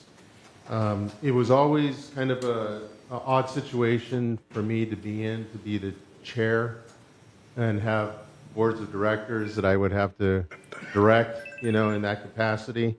And I don't have a problem being the support staff in that situation as the subject matter expert in terms of our coordination with the city and the operational area. I think it's a good idea. Most task forces are only propped up in order to achieve a certain goal. Once that goal is, accomplished, and they usually, like any other ad hoc committee or something, they kind of go away anyways. Whether it's, and this is all GRF, obviously, it's through SEAC is what in the background is that SEAC was the GRF committee that oversaw the workings and doings of our disaster preparedness task force. In order for somebody else to take control, we thought we'd just put somebody initially, but that wasn't the case. We needed to rescind this and make it go away completely, and then you as a board can decide on, and I guess that's what's coming up next, on some of the discussions which will help direct staff into helping to put together what that board would look like, or that committee, I should say, and then obviously creating the charter that would go along dictating on how it will operate and who is in that chain of command. So I'm supportive of that, and I know that Director Parsons and his steering committee are working hard with the volunteer base that we've had all along, but actually have recruited more people involved and energized it, knowing that there's going to be a focus on this on the volunteers. And I will still be playing the role where I am the person that's actually making the connections with all of the other entities that are really come to bear on an actual disaster. That's the Orange County Fire Authority, Orange County Sheriff's Department, the city themselves, and the operational area ran through Orange County that handles disasters. So, I think it'll work well, depending on how this board puts everything together and agrees to. So, yep, I'm supportive of it. Thank you. Yes, Mickey. Yes, as Chief said, a previous disaster committee was the ad hoc committee, so under the security and access. So it was not independent thing. Correct. And as soon as I was put to chair the disaster preparedness task force, I was overwhelmed. So now, and also the structure, the co-chair with Chief and myself, it was kind of awkward. But I think it's a good move. And that task itself is humongous. And you really have to have an organized, the community-wide organization. So I believe it is a good move, and I am strongly supporting it. Thank you. Appreciate it. Thank you, Okay, Dr. just one Parsons. final comment. Remember, this is not two separate entities. We're preparing to support EOC and Chief of Security in the event of any disaster. And folks, I've talked to was it FEMA directly, and they said, folks, you have got to remember two things. The two critical elements are information and time. You've got to get those things really quick. And that's what we're trying to do to support him so he can get it out to the proper authorities to move. So don't think of it as two independent things. We're on the same wavelength, on the same train together. So thank you.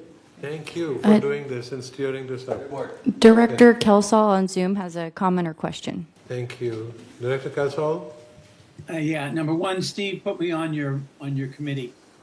Number two, as I understand this is a procedural motion to get rid of the disaster preparedness ad hoc committee to open up the room, the ability to establish the committee and the charter, right? Correct. That is right. That'll be the next item, John. Yes. Yeah, I know. We're on it. Thank you. Okay, where are we? What do we do? Yeah, we have a motion on the floor, so if you guys are ready, I can get the vote Yes. on screen. Okay, We are in time. perfect. And then Director Kelsall, if I can get your vote? Definite yes. Thank you. Okay. We need Director Rosa's vote and Director Carpenter. Motion passed. Good job. Choo Choo is moving, and next item is 12M. N. We did that, didn't we? No, This- we just did L. Yeah, so there's no staff report for this item. It's solely just for you guys to discuss and have a possible motion to establish a disaster preparedness committee and develop a committee charter. Okay. Discussion and possible action to establish disaster preparedness committee, directors to develop a committee charter, oral discussion. So I don't think it is in here. No. And I leave it open to you. No, we just need a motion on this. Okay. Make a motion. Motion. Move forward. Any second by Mickey. Okay, discussion. We already dissolved the task force, so now we are setting up a new committee. And this will be a full-fledged committee, which will be participated by all the 3 or 4 boards. And Director Kelsall has his hand raised. Yeah, Kush, could I recommend we remove the word possible and make this an action to establish a disaster preparedness committee? where is the possible word? The third word in discussion. That's just on the agenda title, but if you guys make a motion to establish a disaster preparedness committee, Okay, the that goes word away. possible isn't within it. Let's make that change and call it motion with amendment. The motion was just simply to establish a disaster preparedness committee and to develop a committee charter. So the word possible is just part of the title itself. It had nothing to do with the motion. I just want to make sure that it doesn't become something that doesn't happen. You're It's right. already happened. Yeah, We it's actually happening. Yeah. It's already happened. What is the name of the committee? Disaster preparedness committee. Okay, do we need to vote now? If you guys are ready. We voted. No, we need We to, didn't vote yet. we need to vote it in. We didn't vote anything in. Okay, you ready? And then Yvonne stepped away, Director Horton, so I'm going to mark her as absent on the votes. Director Kelsall, can I get your vote? Absolute yes. Thank you. And I think we need Director Rosa's vote. Director Rosa? Your finger's not working either today. And Director Cornell. I hit it. You have to hit it multiple times. There's a conspiracy. There you go. And then Director Cornell, can I get your vote? It needs to see my fingerprint. Okay. Motion passed. Okay. Identification. Motion passes. Thank you, thank you. All right. With that, we Thank have you. completed all our commitment. Does the board need a 5-minute break? Do we have time, Michaela? Are we good? Yeah, we have time. We can? Then let's do that. Okay, then let's take a 5-minute break. Take a break. Come back. Oh, I don't have it. I'll put a timer on the screen so you guys can see. Okay. 12:29, so let's be back at 12:31 or 35. 12:35. 12:35. I can't see that fast.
Can we, yes, can we start?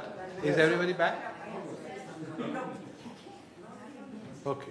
I know Director Horton has a brief comment before we proceed to the finance report. Okay, she wants to us all. What do we do to that? I missed it. Director Horton? I'm sorry to delay the finance report. No worries. All right. Go ahead, Becky. You had a, No, just waiting. oh, you have a, okay. So we are back from our brief break and moving forward. Let's go on with our committee reports. Director Choi, are you ready? Yes, I am more than ready. Thank you. Sorry to keep you waiting, but Right. You're everybody very had the welcome. necessary things to get done. Okay, table is already there. Slide 1 displays the operating fund activities, which excludes non-operating revenues, expenses, and depreciation. This report shows an unfavorable variance of $57,000 through the reporting period, with non-assessment revenue being worse than budget by $94,000, combined with total expense better than budget by $37,000. Let's go to next slide. This slide shows our most significant operating fund variance by category, with green bars representing favorable variances to budget and orange bars representing the unfavorable items. The favorable ones, you can see those professional outside services, employee compensation and related, so on. Utilities and telephone cable programming, utility telephone. Some of the items are favorable because of the timing. It has not been, toward the end of the year, so it might come down, but as of now. And unfavorable, some offsetting unfavorable variance includes cable programming, insurance, and repairs and maintenance. I believe the insurance was unfavorable by $211,000, primarily due to higher premium than anticipated as a result of unfavorable market condition, which is not controllable. And then repairs, maintenance is one Please favor by be quiet in the back. We need to have one meeting here. $333,000 due to timing of various IT-related annual software subscription compared to the annual budget spread. The budget was spread across 12 months, and the subscription were paid at the beginning of the year. Okay, next slide shows sources of revenue other than the assessment, such as fees and rentals. Year to date, we earned $2.9 million in non-assessment operating budget. And you could look at all the numbers. It's just usual ones. So we can go on to next slide. Our largest operating fund expense was employee compensations and related, followed by insurance, professional, and legal fees. Of the $12.1 million, excluding depreciation, these two categories account for 66% of the total operating expenses. Cable programming, franchise, fees, repairs, maintenance, outside service, etc., make up remaining 34%. Okay, slide 5 displays the reserve fund activities, which I am closely monitoring, which excludes operating revenues and expenses. This report shows an unfavorable variance of $716,000 at this time through the reporting period, with non-assessment revenue worse than budget by $829,000, combined with total expense better than budget by $113,000. The unfavorable variance in revenue was due to less manor sold and resulting in less trust facilities fee revenue collected than anticipated. Slide 6, we have a slide here to show resale history from 2024 through 2026, and community-wide sales totaled 141 year-to-date, and most of these transactions generate the trust facility fees, transfer fee, used as a source of revenue for our reserves, as you know. So we really hope that the later part of the year, the resale number goes up so that we could have more revenues and we can work with it. Slide 7 shows the reserve and restricted funds adjusted balances are shown here. And starting with the first column on the left, reserve funds have combined ending balance of $40.9 million. Restricted fund balance have an ending balance of $2.8 million. Included in these totals are contribution received in 2026 through assessment, trust facility fees, and investment earnings. And second column shows the work in progress of $11.7 million for reserves and $0 for restricted, reflecting the amount paid for projects not yet completed. The third columns, the resulting adjusted fund balance of $29.2 million for reserve and $2.8 million for restricted. Next slide, 8, shows the listings on this slide gives you an idea where the reserve money is committed.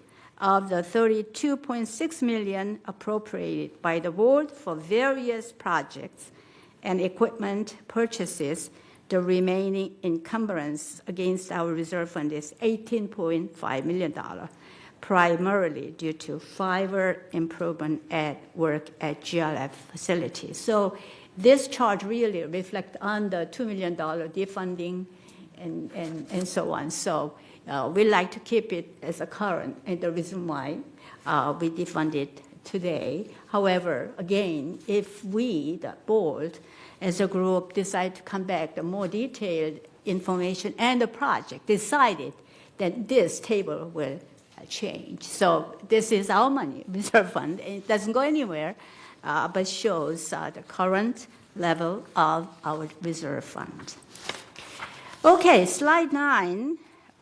We compare our adjusted fund balance to historical balances for the past 5 years on this chart, which shows that GRF has average of $35.7 million in reserve funds and $3.3 million in contingency funds. So by the time at the end of this year, as you know, all the project incumbent, the project will be done, then our level will go down as predicted, which is not usual. But you remember, so when the reserve goes down, then $35 million or average, we got a little nervous, and particularly finance department. So we are watching for it.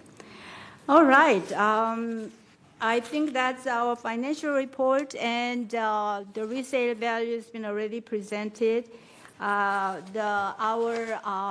is it? The audit committee, the whole report came a couple of weeks before, but yesterday we received the whole report for the individual emails. You received them all, right? Email and mail. Yeah, right. Yes.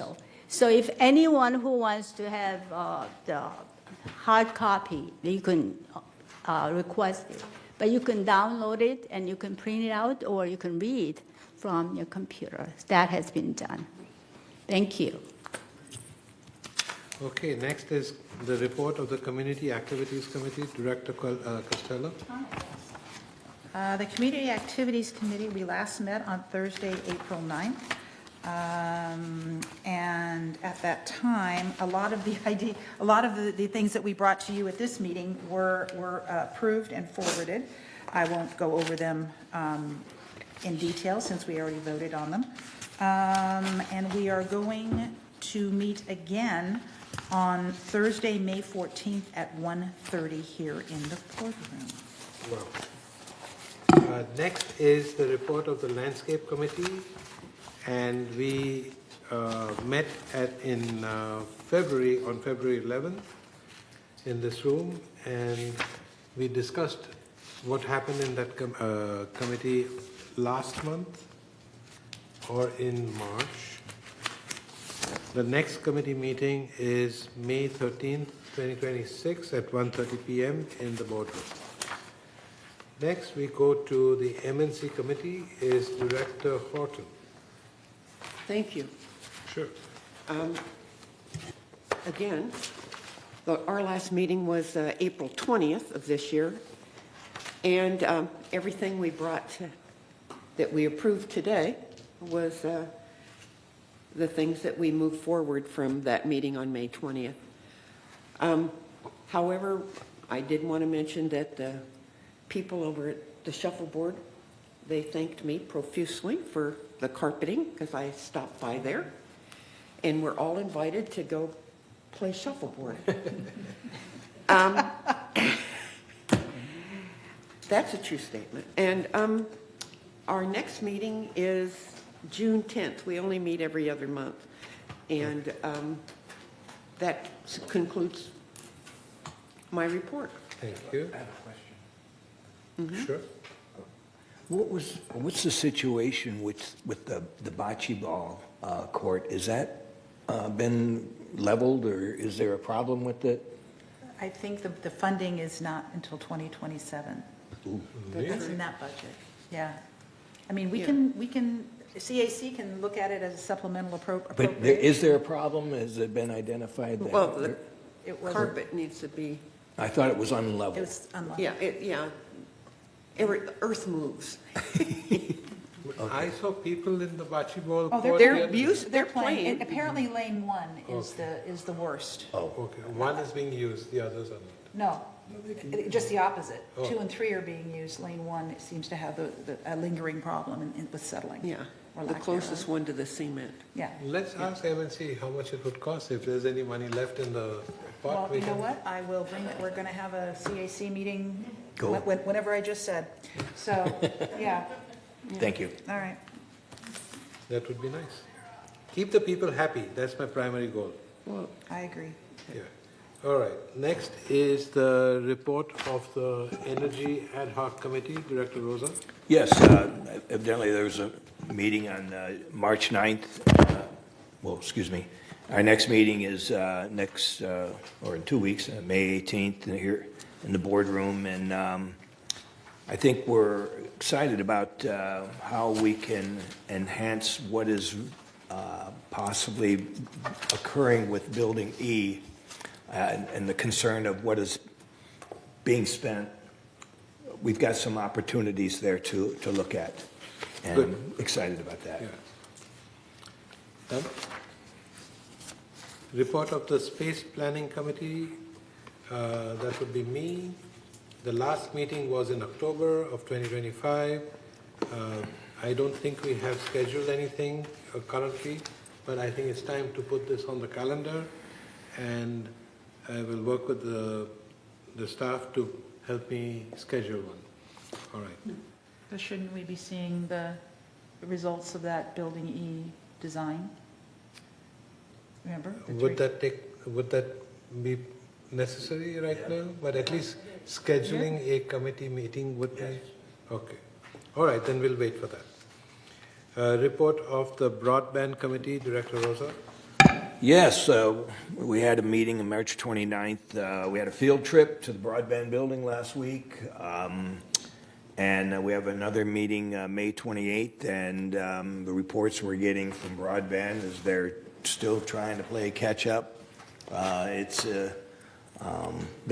have ramped up. The slope is ramped up, but they're still a little bit behind there. And so, but yeah, as you can see, there's a lot of strange people out there. Nonetheless, they left a letter leaning against my building. But at any rate, they're moving along. Thank you. Okay. I am concerned, and you and I have had discussions about the installation and the fact that we get those weekly reports, and they're supposed to be, I can math like anybody, and they're not mathing at the right level in order to be completed by the end of the year, and I keep, calling Jose and saying, are you sure? Are you sure? And he keeps saying that he is. Yeah, So- there's going to be some what-if questions asked and answered. Yes. Yeah, and I have the same concerns that you do, and Jose gave me that same sales memo. Everything's good to go. That would, because I went over on the tour. Right. I don't know, again, I know what he's saying, and I know what the numbers are showing, and I am concerned. And I know, believe like I the said- backbone has now made it over into third, and the tributaries are beginning, but yeah, I know there's a ways to go nonetheless. So this afternoon, we may have Jose and Paul We in do. our meeting. We do. So we can ask him a million questions over there. Absolutely. And don't let him off No. with any. Okay, let me say, I don't want to put VMS on the spot. Okay. It's our role to put Ting on the spot. They are our contractor. We should be asking the hard questions. We ask them through our VMS partners, but they are the ones we contracted with, and they're responsible for putting this installation in. I'm concerned that we're holding their feet to the fire on this. But That's my concern. VMS the and important Paul part. Ortiz is the design authority and our representative nonetheless. So we can have that discussion. Okay. Next is report of the Mobility and Vehicles Committee. Yes. Director Costello. That's me. We last met on Wednesday, March 25th. Since that time, we have rolled out our inaugural C3 commercial route on April 13th. It was standing room only on the buses. Everybody was super excited. And I understand from him that the buses are still at least 50% full all the time, going to the Arbor and the Four Corners route. Everybody seems to be very excited about the shopping opportunities that route is bringing. So that was exciting. I'm glad we could bring that to our residents. Good change. Yes, and you'll be seeing that we proposed some expenditures for our vehicles, all different types. In the amount of 3.2 million. Don't lose it. For 2027, if you remember correctly, and I do remember correctly, we did not. We pulled any expenditures for 2026, so some of those are rolling over to 2027 for your review and approval. Good job. Okay, next would be the Security and Community Access Committee report from Director Choi Hoi. Yes, we met on April 22nd, and we already had the whole report separating that disaster task force.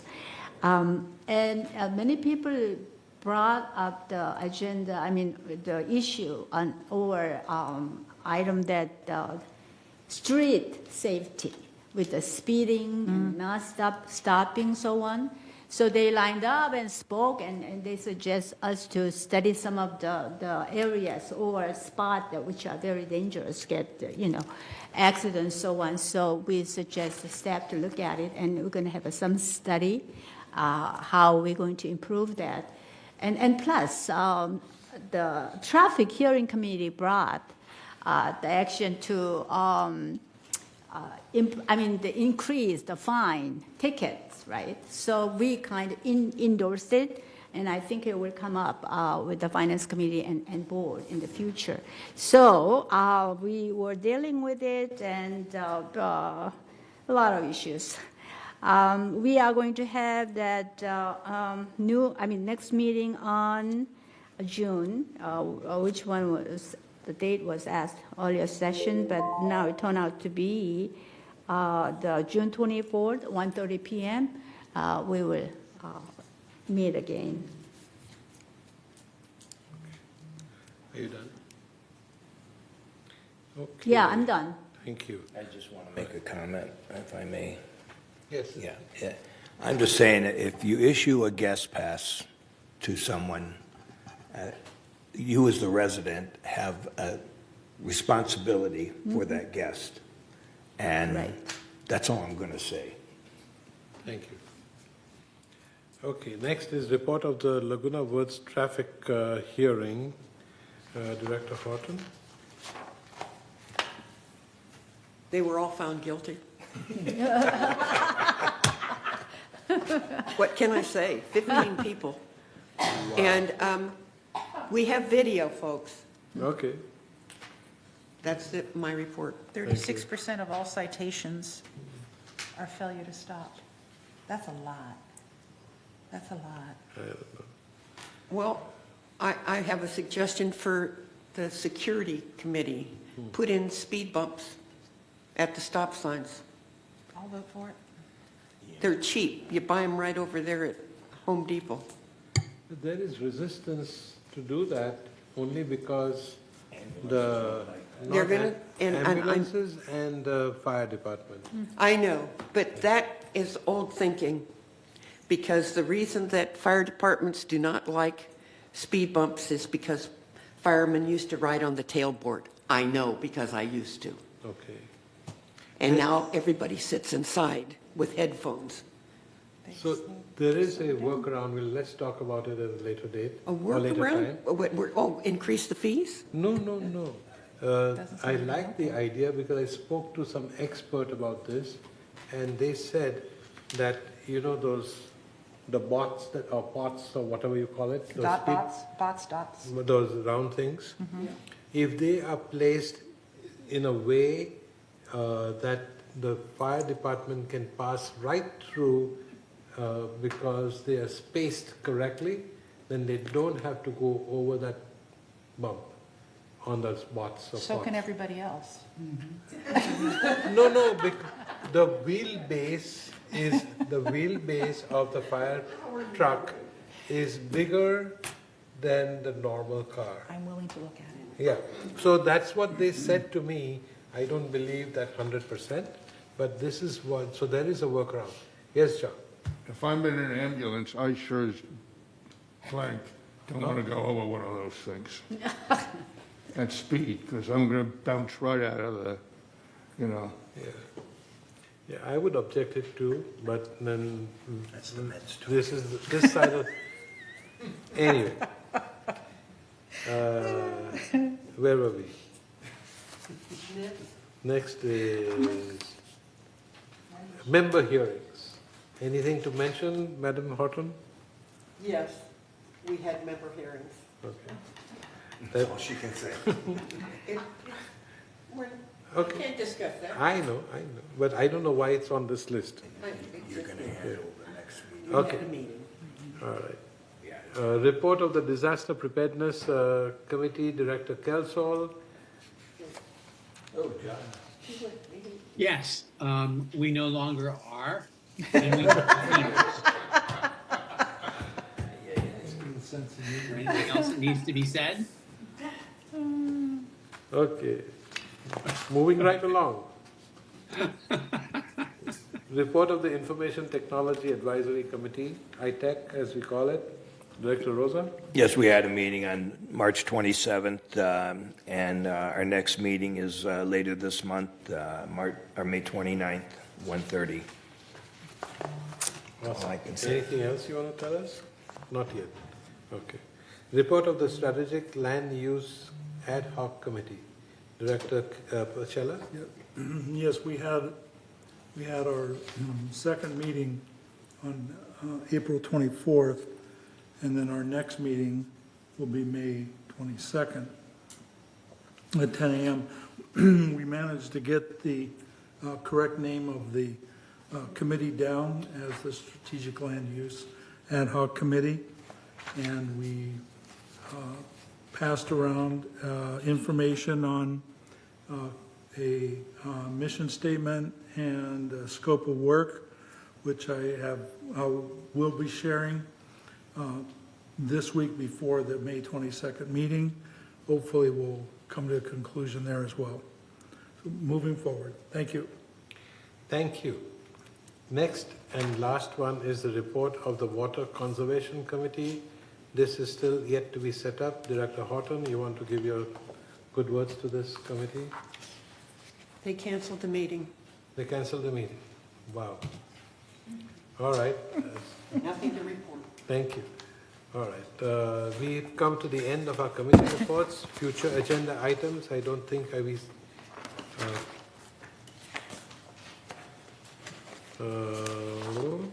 Those were all completed. These are all completed. Okay. So now we come to the director comments. I'll start with Director Carpenter. Any comments? No comment. Director. I'm ready Go to ahead. Huh? eat. She's ready to eat. John, nothing. Okay. Mickey. No comment. John. No comment. Jeannie. Nope, no comment. Okay, sir. Michelle? Thanks to all the volunteers and all the staff. Madam Horton. No comment, Okay. but thank you. Staff? No comment? Okay, I want to say we had a long list today, but we did it in good time. It is just past 12, and we will recess now till 12:40. Is that okay? 12:30. We won't even have time to go up by that time. So that's why I said 12:40, so we can start. What time did you say? 12:40. Yeah. Please, thank you, and we are recessed. Bye, John. Bye, Marcella.